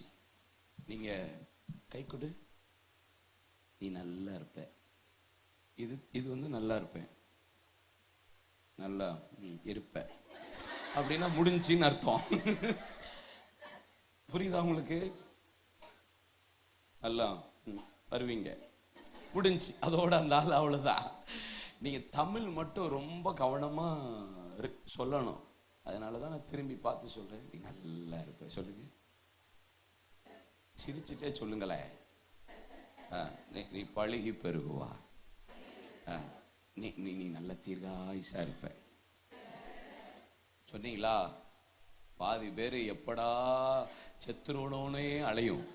ஆமா, பாதி பேரு பயந்துட்டே அலையும். படுத்து தூங்கும் போதும் பயம், டிராவல் பண்ணும்போது ஆக்சிடென்ட் ஆயிருமோ அப்படின்னு பயம். சில ஆட்கள்லாம் இருக்கு, கார்ல போகும்போது எங்கேயா இடிச்சு செத்துருவனும் நான் அப்படின்ட்டே இருக்கும். சில ஆள்லாம் மாடியில் போனவன விழுந்துருவனும் அப்படிங்கும். நீ விழு, பயப்படவே கூடாது. நம்ம அப்பா நீண்ட ஆயுசு உள்ளவர், ஜீவனும் தீர்க்காயுசையும் கர்த்தர் உங்களுக்கு கொடுப்பா. அல்லேலூயா. அதனால நம்ம பிழைத்திருந்தா தான் பெருகும்படிக்கு, பிழைத்து பெருக, நான் ஜீவனோடு தீர்க்காயுசா இருக்கத்தான் கர்த்தர் விரும்புகிறார். பிரியமானவனே, உன் ஆத்துமா வாழ்கிறது போல நீ எல்லாவற்றிலும் வாழ்ந்து சுகமாயிருக்கும்படி நான் வேண்டுகிறேன். இந்த பட்டணத்துல, இந்த பல்லியாடியில, இந்த பகுதியில ஆமென். முருகன் விலையா என்ன விலை? முருங்க விலையா? முருங்க மரம் இருக்கால, முருங்க விலையில இருக்கிற மக்கள் எல்லாம் தீர்க்காயுசும் ஜீவனும் உள்ளவர்களாயிருக்க, இங்க வந்திருக்கிற ஒவ்வொரு பேரையும் ஜீவனோடு, இந்த லைவ் போதுல, லைவ் போது பார்த்துட்டு இருக்கிற எல்லாருக்கும் தீர்க்காயுசையும் ஜீவனையும் கர்த்தர் தருவாராக. யாரெல்லாம் பயந்துட்டு இருக்கீங்களோ ஒரு நிமிஷம் ஜெபம் பண்ணுங்க. இந்த இரவு எல்லா பயத்தின் ஆவிகள், எல்லா இருளின் ஆவிகள், எல்லா மரண ஆவிகள், எல்லா தற்கொலையின் ஆவிகள், எல்லா அந்தகார வல்லமைகள், சாவனும் அடிக்கடி தோன்ற இந்த மாதிரி எண்ணங்கள் இந்த ராத்திரி வேளை இயேசுவின் நாமத்தில் I cancel it in the mighty and the glorious name of Jesus. வியாதியினாலே மரண பயம், ஆண்டவரே கடன் பிரச்சனையினாலே தற்கொலை எண்ணம், ஆண்டவரே குடும்ப வாழ்க்கை சரியில்லை மரணங்கள், இருளின் ஆவிகள், பிசாசு தற்கொலைக்கு நேராக, பயத்துக்கு நேராக கொண்டு போகிறதா? I want to tell you something. In the third day, God wants to deliver in the mighty and the glorious name of Jesus. Hallelujah. அவர் நீண்ட ஆயுசு உள்ளவர். பள்ளத்தின் நடுவில் நான் நடந்தேன், அச்சத்தின் உச்சத்தை பார்த்தேன், ஒளியில்லா இருளில் நான் நடந்தேன், இயேசு இல்லா வாழ்வை நான் வெறுத்தேன், உடைத்தே உருவாக்கினே, சிச்சித்தே சீர்படுத்தினே, புடமிட்டே புதிதாக்கினே, பிரித்தே பிரியாதிருந்தே, எனக்கு யாருண்டு கலங்கின நேரத்தில் நேரத்தில் உன் கரம் என்னை நடத்தியதே. எனக்கு நீருண்டு கலங்கின நேரத்தில் உன் கரம் என்னை நடத்தியதே. மரணத்தின் விளிம்பில் நான் இருந்தே, பாதாள குழியில் பாடு தம்பி. பாவத்தின் பாரத்தை சுமந்தே, இயேசு இல்லா வாழ்வை நான் வெறுத்தே. மரணத்தின் விளிம்பில் நான் நடந்தே, பாதாள பாவத்தின் பாரத்தை சுமந்தே, இயேசு இல்லா வாழ்வை நான் வெறுத்தே. உடைத்தீ உருவாக்கினே, சிச்சித்தே சீர்படுத்தினே, புடமிட்டே புதிதாக்கினே, பிரித்தே பிரியாதிருந்தீ.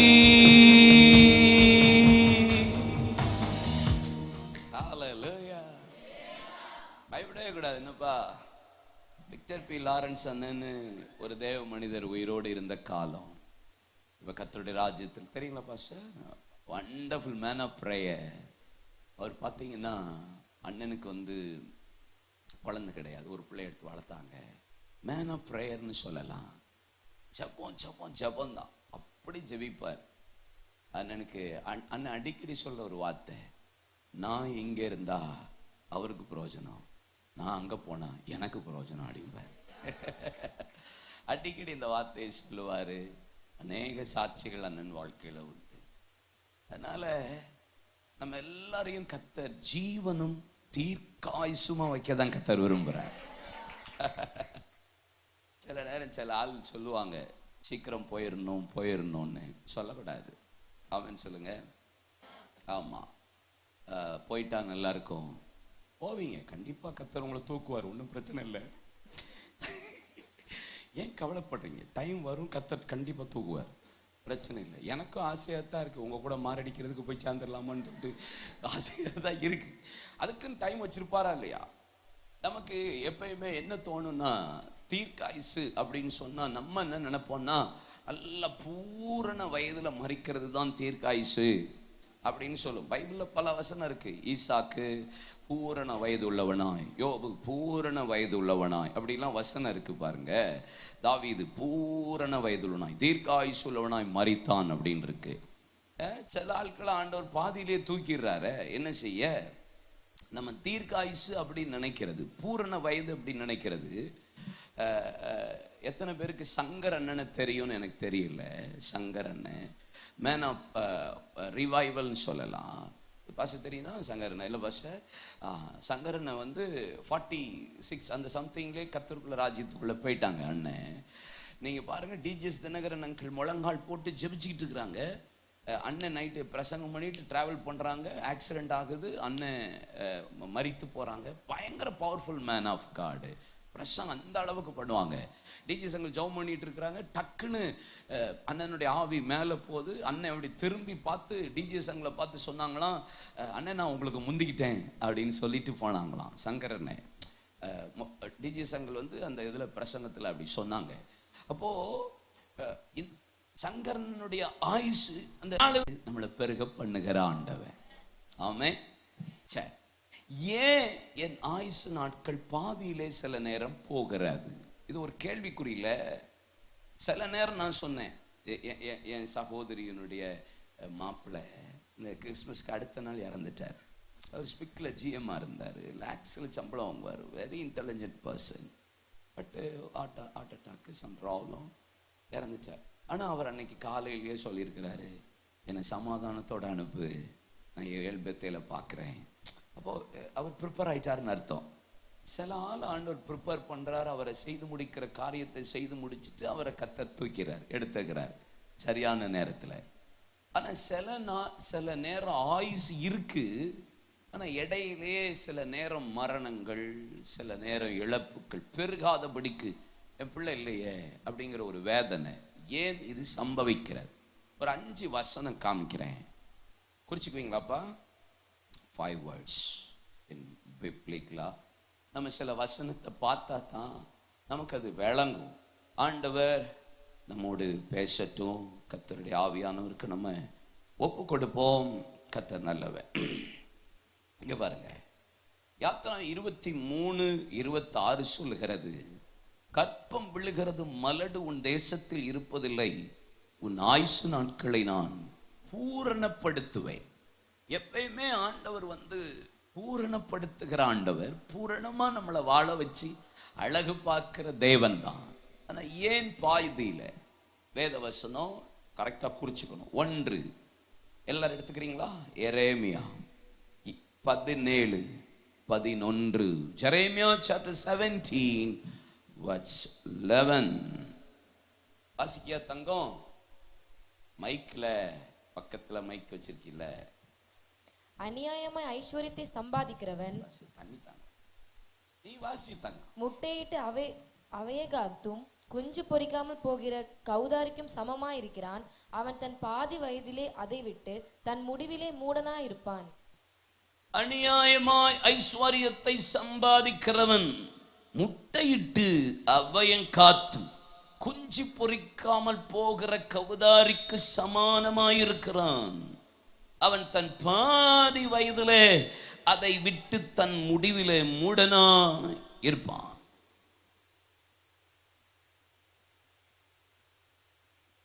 பாதி வயதுல. ஏன் ஆண்டவர் ஒரு காரியத்தை சொல்ற? ஏன் பாதி வயதுல அநியாய சம்பாத்தியம்? ஏன் என்னுடைய அநேகருடைய நிலைமை பாதி வயதிலே போது? முட்டை காத்து முட்டை விட்டு கௌதாரிய போல அது ஒரு பலன் இல்லாம போகுது. அடகாத்தும் பலன் இல்லை. 21 days ஒரு கோழி முட்டையிட்டு அதை அடகாக்கிறது. சிலதெல்லாம் கூமுட்டையை போல போகிறது, சிலதுதான் அந்த கோழியினுடைய சாயலை போல மாறுகிறது. தேவ பிரசன்னத்திலேயே இருந்து, அதனுடைய ஹீட்டிலேயே இருந்து, தேவ மகிமையில இருந்து, தாயினுடைய சிறகுகளே இருந்ததுதான் அந்த முட்டை. 21 daysக்கு அப்புறம் அது வெடித்து வெளியே வந்து அந்த கோழியின் சாயலுக்கு ஒப்பாகிறது. ஆனா சில கூமுட்டை, சில காரியங்கள்லாம் வெளியே வந்து பாதியிலேயே அது ஒன்றும் பலனற்று போகிறதே. காரணம் என்ன? அநியாய சம்பாத்தியம். ஏன் அநியாய சம்பாத்தியம் நம்முடைய வாழ்க்கையில ஆயுச பிசாசு திருடுறான். இன்னொரு வசனம் காமிச்சு கொடுக்கிறேன். நீதிமொழிகள் 21:6 வசனத்துக்கு நேரா பாருங்க. பொய் நாவினாலே பொருளை சம்பாதிப்பது சாவை தேடுகிறவன் விடுகிற சுவாசம் போல இருக்கும். பொய்ய வச்சு சம்பாத்தியம் பண்றவன் வாழ்க்கைலாம் எப்படி வாழ்ற மாதிரி இருக்கும் சிஸ்டர்? வாழ்ற மாதிரி இருக்கும். பெரிய பெரிய கார்ல போற மாதிரி இருக்கும். பயங்கரமா வீடு கட்டி சம்பாத்தியத்தோட இருக்கிறது போல இருக்கும். அநியாய சம்பாத்தியம், பொய் சம்பாத்தியம். பொய்யினாலே சம்பாத்தியத்தை பண்ணி தங்களுடைய ஆயுசு நாளை பெருக பண்ணலாம் என்று நினைக்கிறார்கள். never certainly no. பொய் சம்பாத்தியம், பொய்யினாலே அநியாய சம்பாத்தியம் பாதி வயதிலே. என் வாழ்க்கை பாதி வயதில் இல்ல, ஜீவனும் தீர்க்காயுஸ். ஹல்லேலூயா. இங்க பாருங்களேன், ஆபிரகாமோட அப்பா பேர் என்ன? ஏதாவது இருந்துட்டு போதுங்கீங்களா? தேராகு. தேராகுடைய வயசு என்ன?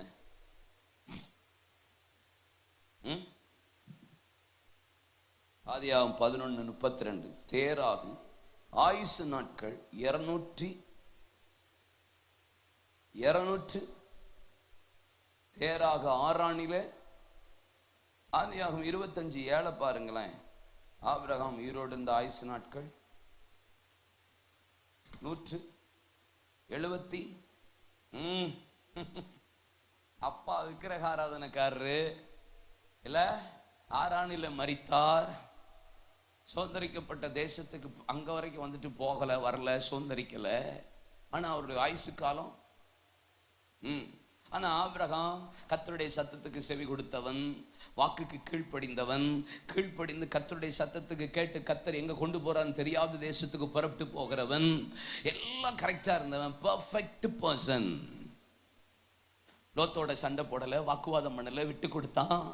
நீ வளர்க்க போறியா, நான் தைக்க போறேன், தைக்க போறியா, நான் கிழக்க போறேன், மேய்க்க போறேன், எங்கேயாவது போறேன் போ அப்படின்னு எல்லாத்தையும் விட்டு கொடுத்தான். சண்டை போடல. அவனை சத்துரு சிறைப்பிடித்து கொண்டு போகும்போது தான் மட்டும் துரத்தி ஓபா மட்டும் எல்லாவற்றையும் திருப்பி கொண்டவன். சோதாம் குமாராவின் அக்கிரமத்தை வெறுத்து சோதாம் குமாராவின் பொருளை ஒண்ணு வேண்டான்னு சொல்லி வெறுத்தவன் ஆபிரகாம். சோதாம் குமாரா ராஜா சொல்லுகிறார், சிறையிருப்புலேருந்து எங்களை எல்லாத்தையும் மீட்டெடுத்தீர், வாட் எவர் யூ வாண்ட் கேட்கிறோம். ஏன் என் ஆயுசுல இப்படி பாதி போச்சு? பொய் நாவு கர்த்தருக்கு அருவருப்பானது. மத்தேயு 5:32 வாசித்து பாருங்க. வானத்தின் மீது சத்தியம் பண்ணாதே, பூமியின் மீது சத்தியம் பண்ணாதே, எருசலேமின் மீது சத்தியம் பண்ணாதே, உன் சரசின் மீது சத்தியம் பண்ணாதே. வானம் அவருடைய சிங்காசனம், பூமி அவருடைய பாதப்படி, எருசலேமுடைய சரசில் இருக்க தலைமயிரை வெள்ளையாவது கருப்பாவது ஆக்க முடியுமா? உள்ளதை உள்ளதென்றும் சொல்லி இல்லாதென்று சொல்லி மிஞ்சினதெல்லாம் தீமையா இருக்கிறது. பொய்யினாலே சம்பாத்தியம், பொய்யினால எதையாவது பண்ணிடலாம், பொய்யினால ஏதாவது தப்பிச்சிடலாம், பொய்யினால இதை சொன்னா பொய்யா சம்பாதிங்க பிரதர். உலக பிரகாரமா இங்க பாருங்க, நான் 21 வருஷம் காணிக்க வாங்காம ஊழியம் பார்த்துட்டு இருந்தாங்க. ஃபேக்டரி வச்சிருந்தேன். என் கம்பெனியில் 80-100 பேர் வேலை பார்த்தாங்க. 21வது பிரதர். இன்னைக்கு ஆள் சொல்ற யுக்தி பிரதர், இந்த விஷயத்தெல்லாம் இப்படி சொன்னா தான் ஜனங்கள் நம்புவாங்க. நீங்க இப்படி எல்லாம் செய்யலாம், தப்பு இல்ல. பொய் இல்ல. எனக்கு உலகம் என்ன சொல்லுதுன்ற விஷயம் இல்ல. நான் பிழைத்து பெருகணும் தான் தேவன் விரும்புறாருன்னா, என் வாழ்க்கை பொய்யினாலே பொருளை சம்பாதிப்பது தேவனுக்கு பிரியமில்லாத காரியம். அநியாயத்தினாலே சம்பாத்தியம் திரவியத்தை வர பண்ணுகிறது ஆசீர்வாதமாக இருக்காது. அநியாய சம்பாத்தியம், அநியாய வட்டி, அநியாய ஆசீர்வாதம், அநியாயமா பொய்யினாலே பொருளை சம்பாதிப்பது. ஆமென் ஆமென் ஸ்தோத்திரம். பாதி வயதிலேயே அல்லேலூயா. பொய் பேசி சம்பாதிச்சு என்ன பிரயோஜனம்? ஒரு ஊழியக்காரன் நாகமான், சீரிய படைத்தலைவன், குஷ்டரோகியா இருக்கான். இஸ்ரவேல்ல ஆமா ராஜாட்ட வந்து நிருபத்தை வாங்கி கொண்டு வந்து இஸ்ரவேல்ல இருக்கிற எலிசா தீர்க்கதரிசி சுகப்படுத்துவான் லெட்டர் வந்து கொடுக்குறான். இவன் வாங்கிட்டு நானா இவனை சுகப்படுத்த முடியும், நான் கடவுளான்னு சொல்லி புலம்பி அழுகிறான். எலிசா தீர்க்கதரிசி ஏன்ட்டு அனுப்புன்றான். வாசல்ல வந்து நிற்கிறான். போய் 7 முறை ஸ்நானம் பண்ணுன்னு சொல்றான். ஸ்நானம் பண்ணி சிறு பிள்ளையின் மாம்சத்தை போல மாறிட்டான். வந்துட்டு நான் எனக்கு சுகம் கிடைச்சிருச்சு சொல்லிட்டு காணிக்கைகளை கொடுக்குறான், மாற்று வஸ்திரங்களை கொடுக்குறான். ஒன்னு எனக்கு வேண்டாம், எடுத்துட்டு ஓடிருன்றான். போகிற வழியிலேயே கேயாசி போய் நின்று கொண்டு, என் வீட்டிற்கு ஆமென் வழிபோக்கர்கள் வந்திருக்கிறார்கள், மாற்று வஸ்திரத்தை கேட்கிறான், பொண்ணை கேட்கிறான், வெள்ளியை கேட்கிறான். வாங்கி கொண்டு போய் கூடாரத்துக்குள்ள கொண்டு போய் வைத்து விட்டு எலிசாக்கு முன்பாக வைக்க நின்று இருக்கிறான். எலிசா தீர்க்கதரிசி கேயாசியை பார்த்து சொன்ன வார்த்தை என்ன? இது காலமாப்பா? இது பொருளை வாங்குறதுக்கு காலமா? வஸ்திரம் வாங்குறதுக்கு காலமா? இது சம்பாதிக்கிற காலமா? பொய் பேசி வாழ்ற காலமா? உன் கால் நடைய எனக்கு சத்தமே சரியில்லையே. நாகமானின் குஷ்டரோகம். பொய். நீதிமொழிகளின் புஸ்தகத்துல எரிகிற கொள்ளிகளையும் சாவுக்கு ஏதுவானகளையும் செய்கிறவன் நான் விளையாட்டுக்கல்லவோ செய்கிறேன் என்று சொல்லுகிறான். விளையாட்டுக்கு போய் பேசினேன், விளையாட்டுக்கு சொன்னேன். Don't say like that. தேவை இல்லாம இது சின்ன விஷயத்துக்கு கூட கணவன்கிட்டயோ மனைவிட்டையோ பிள்ளைகள்கிட்டயோ குடும்பத்திலையோ ஊழியத்திலையோ வியாபாரத்திலையோ வேலையிலையோ உங்க பிள்ளைகள்கிட்டயோ உங்க ஃப்ரெண்ட் சர்க்கிள்லையோ நமக்கெல்லாம் ஒரு பேர் இருக்கு, வேதக்காரர்கள். என்னக்காரர்கள்? வேதக்காரர்கள். ஆமா, வேதக்காரங்கள்லாம் என்ன சொல்ல மாட்டாங்களாம்? அப்படியாவா அப்படின்னு இருந்துச்சு. அதிகமா நம்ம தான் பேசுறோம். இப்ப பொய்ன்னு சொல்றேன்ல, இப்ப பொய்ன்னு சொல்றேன். என்ன அவுட் ஆஃப் கேமராவா? ஓகேவா? ஏறுங்க பாருங்க. பொய்ன்னு சொன்னா நான் என்ன சொல்றேன், நான் சிம்பிளா சொல்றேன். இப்ப நீங்கெல்லாம் இருக்கீங்க, நீங்கெல்லாம் நல்ல பிள்ளைகள், எனக்கு தெரியும். யாராவது ஒண்ணு மண்டையாடிச்சான்னு பாருங்க, ஒத்துக்கவே மாட்டாங்க. நல்ல பிள்ளைன்னு சொன்னா ஆமா ஆமான்னு சொல்லிருக்கணுமா இல்லையா? கிடையாது மாதிரில உட்காந்துருக்கிய. இப்போ நாகங்களை வாழ விடுறது கிடையாது, பொய். எதுக்கு அது? நீங்க நினைக்கிறீங்களா தீர்க்காயுசு நீங்க பிழைத்து பெருக முடியும் நினைக்கிறீங்களா? நான் உங்க முன்னாடி பேசுறேன், நான் இப்படிதான் எப்பயுமே இருக்கேன். நான் உங்க முன்னாடி பேசுறேன்னா நான் என் ஃபேமிலிலையும் இப்படிதான் இருப்பேன், என் சர்ச்சிலையும் நான் இப்படிதான் இருப்பேன். அங்க போன உடனே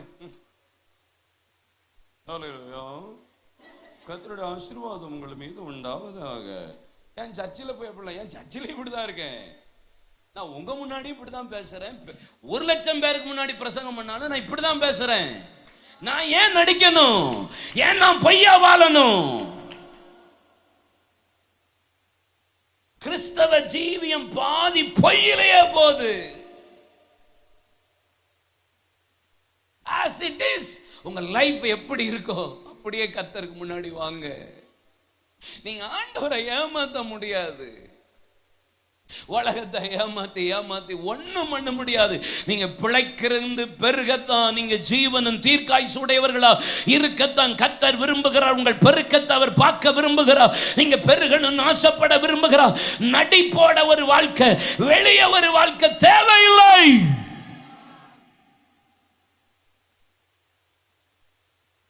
இப்பிரபஞ்சத்துக்கு ஒத்த வேஷம் தரித்து நன்மை பரிபூர்ண சித்தம் இன்னதென்று பகுத்தறியத்தக்க உங்கள் மனம் புதிதாகிறதுனால நீங்கள் மறுரூபமாகுங்கள். உங்களை ஜீவ பலியாக ஒப்புக் கொடுக்க வேண்டும் என்று தேவனுடைய இரக்கங்களை முன்னிட்டு வேண்டிக் கொள்கிற இதுவே நீங்கள் செய்யத்தக்க. உங்களை ஒப்புக் கொடுங்க. நீங்க பாஸ்டர் பாடுறாரு, பாஸ்டர் உங்களை ஒப்புக் கொடுக்கிறான்னு சொல்லி அறக்குறையா நடிச்சு ஒப்புக் கொடுக்காதீங்க. உங்களை ஒப்புக் கொடுங்க. பாவின்னு சொல்லு. ஏன் தாவீதை கர்த்தர் பிடிக்குதுன்னு சொல்றாரு தெரியுமா? என் இருதயத்துக்கு ஏற்றவன் சொல்றாரு தெரியுமா? எனக்கு சித்தமானவன் எல்லாம் செய்யறான் ஏன் சொல்றாரு தெரியுமா? இங்க பாருங்க, நான் தாவீதோட தப்ப லிஸ்ட் போட்டேன்னா வரிசையா லிஸ்ட் போட என்னால முடியும். அத்தனை தப்பு இருக்கு அவன்கிட்ட, அவ்வளவு அத்தனை டிமெரிட்ஸ் இருக்கு. மெரிட்ஸ் இருக்கு, டிமெரிட்ஸை நான் சொன்னா எக்கச்சக்கமா சொல்லிக்கிட்டே இருப்பேன். ஆடு மேய்ச்சிக்கிட்டு இருந்த உடனே தலையை வெட்டிட்டு எருசலேமுக்கு போறான். அங்க போயிட்டு மீகாவை மேய்க்க ஆரம்பிச்சிட்டான். சவுலுடைய மகளை மீகா பின்னாடி போயிட்டான். ஆடை மேய்க்கிறது விட்டுட்டான். முதல் தப்பு. ரெண்டாவது என்ன தெரியுமா? பெலிஸ்தியர்கள் போய் சேர்ந்துக்கிட்டான். ரெண்டாவது தப்பு. மூணாவது என்ன தெரியுமா? ஆசாரியன்ட்ட போய் பேசினான். சவுல் காரியமாய் வருகிறேன், ராஜா காரியமா வர, ராஜா விரட்டிட்டு வரான், கொலை செய்ய வரான், ராஜா காரியமா வரேன். மூணாவது தப்பு. நாலாவது, ஆகீஸ் ராஜா முன்னாடி நடிக்கிறான். கோலை வடிச்சுக்கிட்டு சோறுபுறம் திரும்பி ஓட்ட போட்டுக்கிட்டு பைத்திய சேஷ்டை பண்றான். ஒரு ராஜா பண்றாங்க. பண்ண நாலாவது தப்பு, பைத்திய சேஷ்டை. நாலாவது தப்பு. அஞ்சாவது, இந்த சரியாவின் குமாரர் எண்ணிலும் 3 பேர் பலவான்களா இருக்கிறார்கள். யோவாப், ஆசகேல், அபிசாய். யோவாப் நான் பழி வாங்குற குணம், ஆசகேல் அபிசாய். ஆசகேல்னா வெளிமானின் வேகத்தை போல ஓடுகிறவன், அபிசாய்னா கேட்க பிடிக்காத சுபாவம். ஒருத்தன் பிடிவாத குணம், ஒருத்தனுக்கு பழி வாங்குற குணம், ஒருத்தனுக்கு அடுத்தவன் பேசுனா கேட்க பிடிக்காத சுபாவம். இதெல்லாம் என்ன மேற்கொள்ளுதுங்கிறான். 3 கேரக்டர் யோவாப், ஆசகேல், அபிசாய் என்ன மேற்கொள்ளுதுங்கிறான். அபிஷேகம் பண்ணப்பட்ட தாவீது என்ன மேற்கொள்ளுது, என்ன பலவீனப்படுத்துது. தாவீது இஸ் ஓபன் ஸ்டேட்மெண்ட். அடுத்தவன் மனைவியை தூக்குறான், அவன் புருஷனை கொலை பண்றான், மரண சாசனத்தை அவன் கையிலே கொடுக்கிறான், அந்த பொய்யை மறைக்கிறான், தேசத்தை லக்கம் பார்க்கிறான். படுத்திருக்க வரைக்கும் கடைசியில் ஒரு பெண்ணால அவனுக்கு சூடு உண்டாக்க வேண்டி இருந்துச்சு. கடைசி வரைக்கும் என்கிட்ட கேட்டா இன்னும் லிஸ்ட் போடுவேன். ஆனா ஆண்டவர் ஒரே ஒரு வார்த்தையில முடிச்சிட்டாரு. என்ன தெரியுமா? பத்சேபாள் காரியத்திலே அல்லாமல் வேற ஒரு காரியத்திலும் தாவீது அதுல மட்டும்தான் தவறு. நான் ஆண்டவர் எப்படி பார்க்கிறாரு ஏன் தெரியுமா? எதுக்கு? அவன் என்கிட்ட நடிக்க மாட்டான், என்கிட்ட பொய்யா பேச மாட்டான். தப்புனா நான் தப்பு பண்ணிட்டேன்னு சொல்லுவான், விழுந்துட்டேன்னு சொல்லுவான். பொய் வேண்டாம், ஆக்ட் வெயிட்டிங் லைஃப் வேண்டாம். கிறிஸ்தவ ஜீவியத்துல ஊழியத்துல வேணவே வேணாம். நீங்க ஜெபிக்கலன்னு சொல்ல பழகிருங்க. பைபிள் வாசிக்கலன்னு சொல்லுங்க. இதுல என்ன இருக்கு? உங்களுக்கு என்ன நடக்க போகுது? ஜெபிச்ச மாதிரி காட்டுறது பைபிள் வேண்டாம். இதுல கரெக்ட் ஆயிட்டாலே போதும்.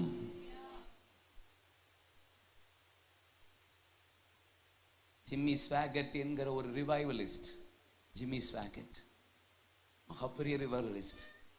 அவரு 50 வயசுல கர்த்தருக்கு பிரியமில்லாத ஒரு பாவத்தை செஞ்சிட்டார்.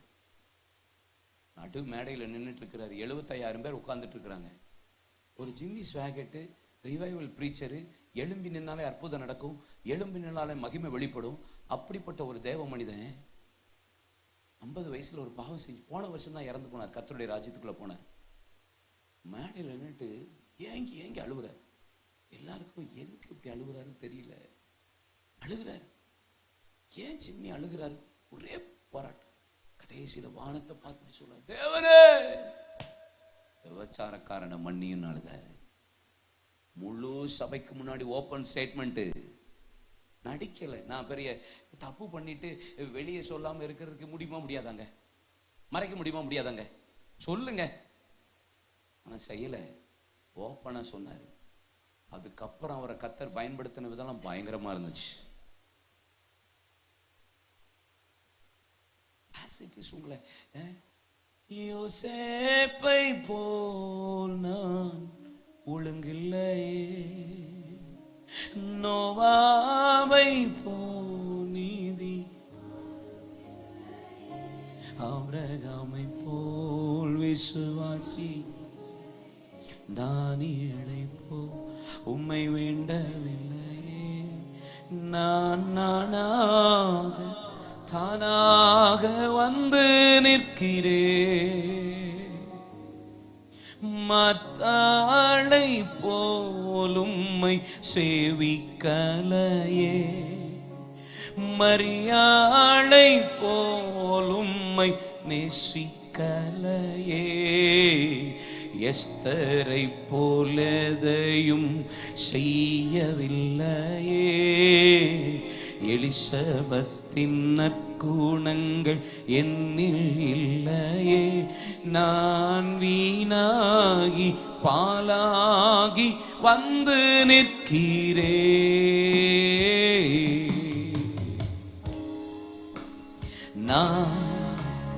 நானாகவே வந்து நிற்கிறேன். பிரசன்னத்தில் வந்து நிற்கிறேன். நீ இன்று என்னை ஏற்றுக்கொள்வீரா? ராஜ்யத்தில் சேர்த்துக் கொள்வீரா?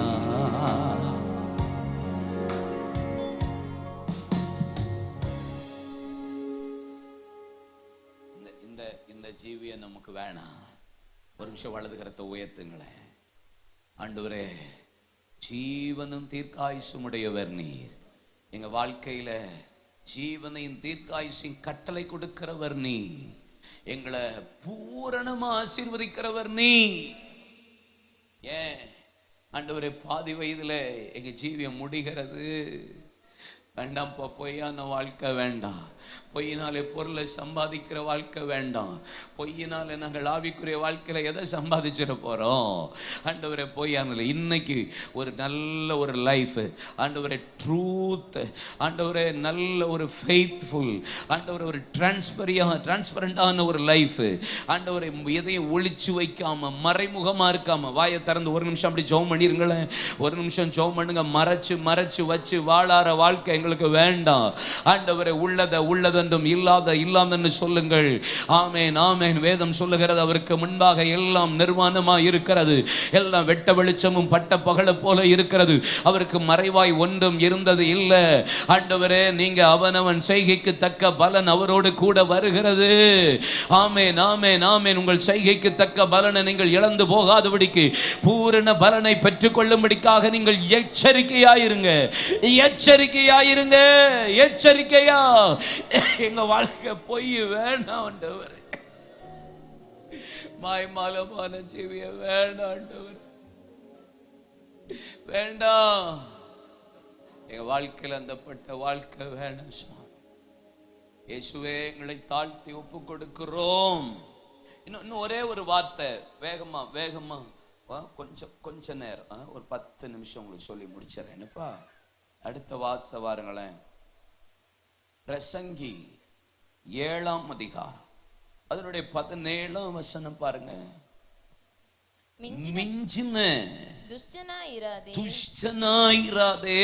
அதிக பேதையுமாயிராதே. உன் காலத்துக்கு முன்னா நீ ஏன் சாக வேண்டும்? ஒண்ணு பொய், என் பாதி வயதிலே லைஃப் முடியுது. ரெண்டாவது சொல்றாரு, மிஞ்சின துஷ்டன் அதிக பேதையும் இராதே. இல்ல, மிஞ்சின துஷ்டன். நீதிமொழிகள் 17:11 பாருங்க. துஷ்டன் கலகத்தையே தேடுகிறான். அப்ப மிஞ்சின துஷ்டனா இராதே, நீ ஏன் காலத்துக்கு முன்னாடி சாகணும்? அப்ப ஆண்டவர் என்ன சொல்ல வர்றாரு? துஷ்டன் சொன்னாலே கலகத்தை விரும்புகிறவன். கலாத்தியர் 5:10 பாருங்க, கலாத்தியர் 5:12 வாசித்து பாருங்க. நீங்கள் வேறு விதமாய் சிந்திக்க மாட்டீர்கள் என்று நான் கர்த்தருக்குள் உங்களை குறித்து நம்பிக்கையாய் இருக்கிறேன். உங்களை கலக்குகிறவன் எப்படிப்பட்டவனாய் இருந்தாலும் தனக்கேற்ற ஆக்கினை அடைவான். உங்களை கலக்குகிறவர்கள் தறி புண்டு போனால் நலமாயிருக்குமே. கலக்குகிறவன் யாரு? ஒன்னு பிசாசு. அப்ப இந்த உலகத்துல பிசாசு ஒன்னு கலக்கிறவனா இருந்தா, மனுஷனும் அப்படி கலக்கிறவனா இருந்தா எப்படி இருக்கும்? கலகம் பண்றவனா இருந்தா, குழப்புறவனா இருந்தா. ஆண்டவர் சொல்ல, பாதி வயது காலத்துக்கு முன்னாடியே நீ சாகுற. மிஞ்சின துஷ்டன், கலகம் பண்ணுகிறவன். அப்படின்னா சண்டையை எழுப்புறவன் தான் கலகக்காரன்.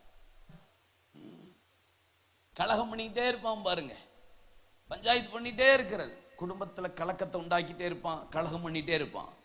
ஊழியத்துல, தேசத்துல, ஓப்பனாவே நான் சொல்லுவேன், ஓப்பன் லைவா தானே போகுது இன்னைக்கு. இந்தியாவை மேக்சிமம் பாருங்க கலக்கத்திலேயே தான் வச்சிட்டு இருக்கிறாங்க. பாத்தீங்களா?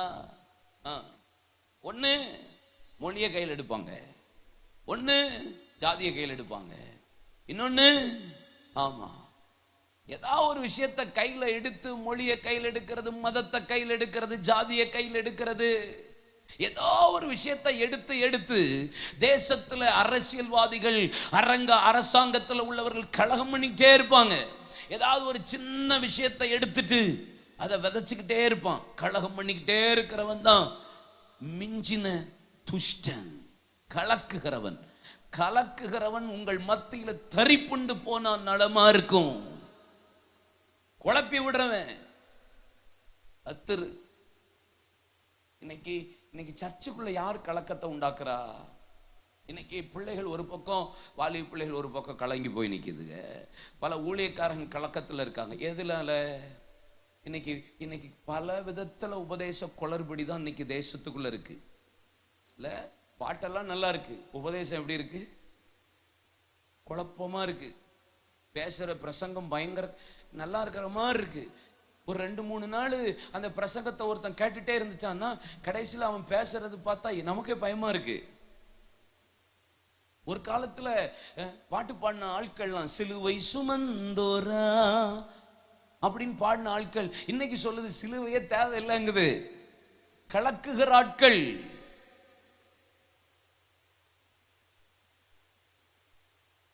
உபதேச கலக்கம். அப்போஸ்தலனாகிய யோவான் சொல்லுகிறார், இப்படிப்பட்ட உபதேசத்தை கொண்டு வராதவனை நீங்கள் ஏற்றுக்கொள்ளாமலும் அவனுக்கு வாழ்த்துக்கள் சொல்லாமலும் இருங்கள். 2 யோவான் 8ஆம் வசனம் சொல்லுகிறது, இப்படிப்பட்டவன் வந்தாலே நீ என்ன செஞ்சிரு? பை பை, ஏற்றுக்கொள்ளாத, பிரைஸ் எல்லாம் கூட சொல்லாத. கலக்குகிறவன், உபதேச கலக்கம். தீர்க்க தரிசனத்தை வச்சு கலக்குகிற ஆட்கள் இன்னைக்கு சபைக்குள்ள எழும்பிட்டு அல்ல? 2026 என்னெல்லாம் நடக்கும்? என்ன நடந்தா எனக்கு என்ன? எது வேணாலும் நடந்துட்டு போட்டும். எனக்கு பைபிள்ல கர்த்தர் கரெக்டா வசனம் சொல்லி வச்சிருக்கிறாரு. ஆமென். கரெக்டா செய்வேன்னு சொல்லி வச்சிருக்கிறாரு. என்ன வேணாலும் நடக்கட்டும், நான் கரெக்டா இருந்தா போதும், நான் கரெக்டா வசனத்தின்படி வாழ்ந்தா போதும், நான் கரெக்டா என் ஜீவியத்துல கர்த்தருக்காக நின்றா போதும், ஆண்டவர் என்ன தீர்க்காயுசும் ஜீவனுமாய் வைத்து என்னை பிழைத்து பெருக பண்ணுவார், என்ன சாட்சியா நிறுத்துவார், என்ன ஆசீர்வதிப்பார். ஆதியாகமம் 26ஆம் அதிகாரத்தில் அபிமெலேக்கரும் கேரரா மேய்ப்பரும் ஈசாக்கின் இடத்துல வந்து வாக்குவாதம் பண்றாங்க, கலகம் பண்ணுகிறார்கள். அங்க என்ன செய்யறாங்க? துறவை தோன்றாங்க. ஆபிரகாம் தோண்டி வச்ச துறவை இவன் தூத்து போடுகிறான். அதற்கு அங்க வந்து சொல்லுகிறான், இது எங்க முற்பிதாக்களின் துறவு. ஈசாக்கு simply say, no problem, take it, take it, ஒன்றும் பிரச்சனை இல்லை. ஏசேக்கு அடுத்த இடத்துல துறவு தோன்றான், அதையும் கர்த்தர் ஆசீர்வதித்து பெருக பண்றார். திரும்பி எங்க முற்பிதாக்களின் ஆசீர்வாதம், நோ ப்ராப்ளம், டேக் இட், சித்துனா. அடுத்த இடத்துல அவங்க வாக்குவாதம் பண்ணவர்ல கர்த்தர் ரெகோபோத்தை கொடுத்து ஆசீர்வதித்தார். வாக்குவாதம் பண்றது என் வேலை இல்லை. கலகம் பண்றது பிசாசுனுடைய வேலையா இருந்தா, சண்டை பண்ண வர்றது பிசாசுனுடைய வேலையா இருந்தா, தேவ ஜனத்தினுடைய வேலை என்னவா இருக்கணும் தெரியுமா? விட்டு கொடுக்கிறது உங்க வேலையா இருக்கணும், நஷ்டப்படுகிறது உங்க வேலையா இருக்கணும், கொட்டுப்படுகிறது உங்க வேலையா இருக்கணும். ஏன் அநியாயத்தை சகித்துக் கொள்ளுகிறது இல்லை? ஏன் நஷ்டத்தை நீங்க பெற்றுக் கொள்ளுகிறது இல்லை?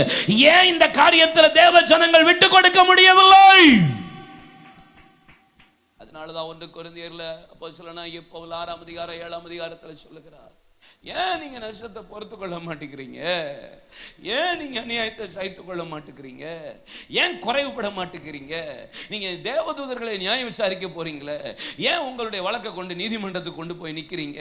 ஏன் வாக்குவாதம் பண்ற? ஏன் சண்டை பண்ணிட்டே இருக்க? ஏன் கலகத்தை உண்டாக்கிட்டே இருக்க? நீ மிஞ்சின துஷ்டனாயிருந்தால் ஏன் காலத்துக்கு முன்னாடி சாகணும்? ஒரு சின்ன இடத்துக்கு சண்டை பல வருஷம் கேஸை போட்டு அலைஞ்சிக்கிட்டே இருக்கும். நம்ம ஆட்கள் பார்த்துருக்கீங்களா? ஒரு சின்ன இடமா இருக்கும், பல வருஷம் கேஸுக்கு கோர்ட்டுக்கும் வீட்டுக்கும் அலையும். கணவன் மனைவி பிரிவு, பல வருஷம் கோர்ட்டு கேட்டா கேஸ் அலையுது. என் ஃப்ரெண்டு ஒருத்தர் இருக்கான் சுப்ரீம் கோர்ட்ல, இது ஹை கோர்ட்ல சென்னையில். மாப்பிள்ள உங்க ஆளுக்கு தான் வேகமா கல்யாணம் முடிச்சுட்டு வேகமா பிரிஞ்சு போறாங்கடா. யாரு? கிறிஸ்தவர்களா? நம்மன்னு சொல்லுங்க. நம்ம தான் அந்த சட்டையவே கொடுக்கிறோம். மேக்சிமம் ஆஃப் டைவர்ஸ் கேஸ் யார் நடக்குது தெரியுமா? இஸ்லாமியர்களா, இந்துஸா, கிறிஸ்டியன்ஸ்? நம்ம தான் இந்த தேவையில்லாத சேட்டெல்லாம் பண்றோம் வேகமா. அப்பா அம்மாவும் அதுக்கு ஒத்து ஊதிட்டு அலையிறாங்க பாருங்க. நான் அந்த மாதிரி அம்மா அப்பாலாம் ஏசப்பா எடுத்துக்கோங்கன்னு சொல்லி ஜெபம் பண்ணிடுவேன். சீரியஸா தான். இருக்கிறத விட நாள்களை தூக்குங்க ஆண்டவரே. போராடுது பிரிக்கிறதுக்கு. பிரிக்கிற அம்மா அப்பா எதுக்கு நமக்கு? கலகம் பண்ற அம்மா அப்பா நமக்கு எதுக்குங்க? அம்மா அப்பா எல்லாம் கை வைத்து அலையிலையா சொல்லுங்க.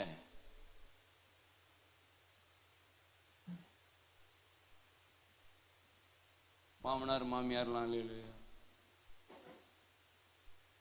ஐசை சொல்றேன், உங்க உங்க உங்க உங்க உங்க பிள்ளைய கல்யாணம் முடிச்சு கொடுக்குறீங்களா? பிள்ளைய கல்யாணம் முடிச்சு அம்மா மாதிரிலாம் அல்லையா சொல்லுங்க.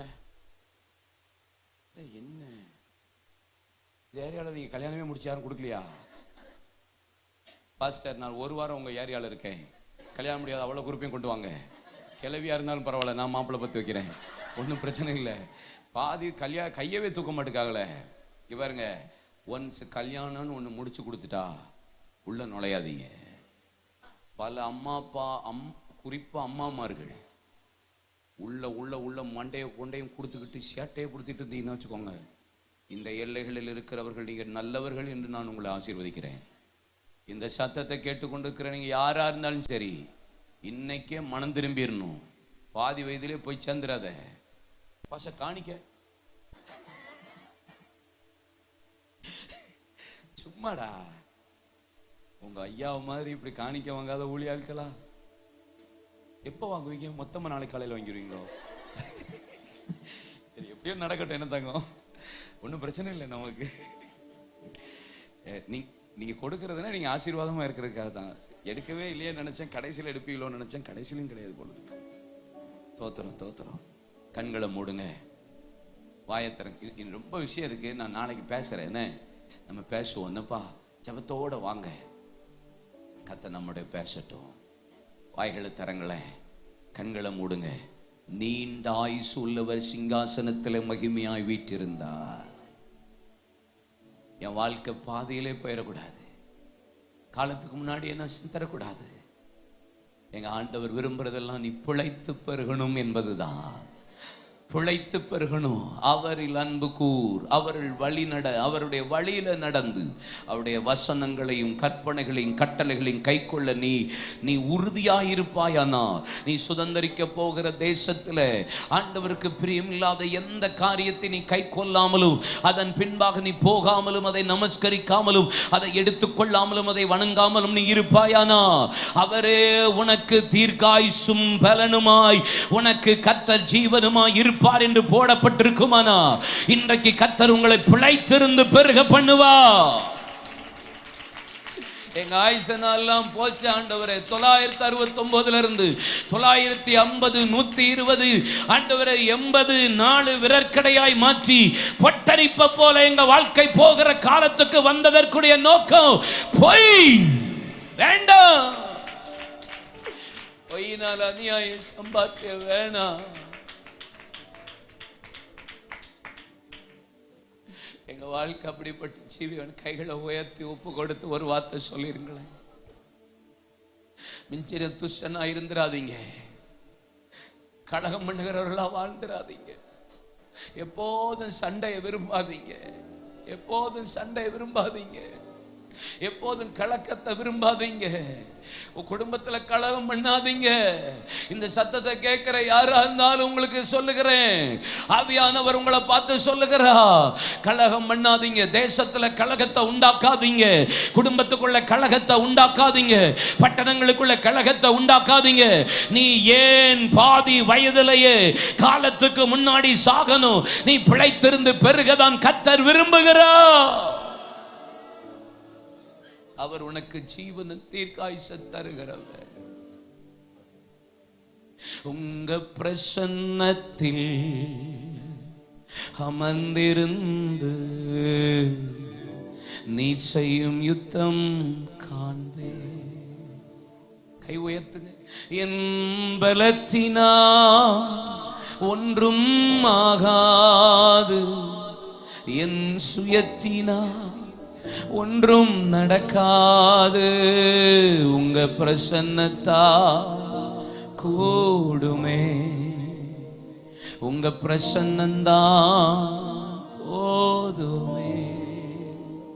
யெகோவா ஓசேனு என்னை மீண்டும் கட்டுகிறீ, யெகோவா சபையோ என்னை ஆளுகை செய்கிறீயே. நீர் இல்லாமல் ஒன்றும் இல்லையே, என்னை தள்ளாமல் சேர்த்து சொல்லுங்க. நீர் இல்லாமல் ஒன்றும் இல்லையே, என்னை தள்ளாமல் சேர்த்துக் கொள்வீரே. ஒப்பு கொடுக்கிற பிள்ளைகளுக்கு உம்முடைய பலன் இறங்கட்டும். ஒப்பு கொடுக்கிற ஒவ்வொரு பிள்ளைகளையும் கர்த்தருடைய ஆசீர்வாதம் நிரப்பட்டும். ஓ, உம்முடைய பிள்ளைகள் பிழைத்திருந்து பெருக கர்த்தர் கிருபை செய்வீராக. நான் உனக்கு ஜீவனையும் தீர்க்காயுசையும் தருவேன், நீ பிழைத்து பெருகுவா. பயப்படாதீங்க, கலங்காதீங்க. மரணம் உங்களை பயம் முறுத்துகிறதா? 1 கொரிந்தியர் 15:55 அவர் பாதாளத்தை ஜெயித்தவர். ஓ, வேதம் சொல்லுகிறது ஏசாயா 65:8 அவர் மரணத்தை ஜெயித்தவர். மரணத்தை ஜெயித்த, பாதாளத்தை ஜெயித்த ஆண்டவர் என்னோடு கூட இருக்கிறவர். அவர் எனக்கு ஜீவனும் தீர்க்காயுசையும் தருகிற நீண்ட ஆயுசுள்ளவர். சிங்காசனத்தில் கைகளை தட்டி ஆண்டவரை மகிமைப்படுத்தி நீ பிழைத்து பெருகுவா, நீ பிழைத்து பெருகுவா. ஈசாக்கு மூலியமா தான் உன் சந்ததி பெருகும் என்றால் அவன் பிழைப்பான், அவன் பிழைப்பான். அது பிழைக்கும், உங்க பிசினஸ் பிழைக்கும், உங்க சந்ததி பிழைக்கும், உங்கள் ஊழியம் பிழைக்கும், உங்களுடைய வியாபாரம் பிழைக்கும், உங்களுடைய ஆசீர்வாதம் பிழைக்கும்.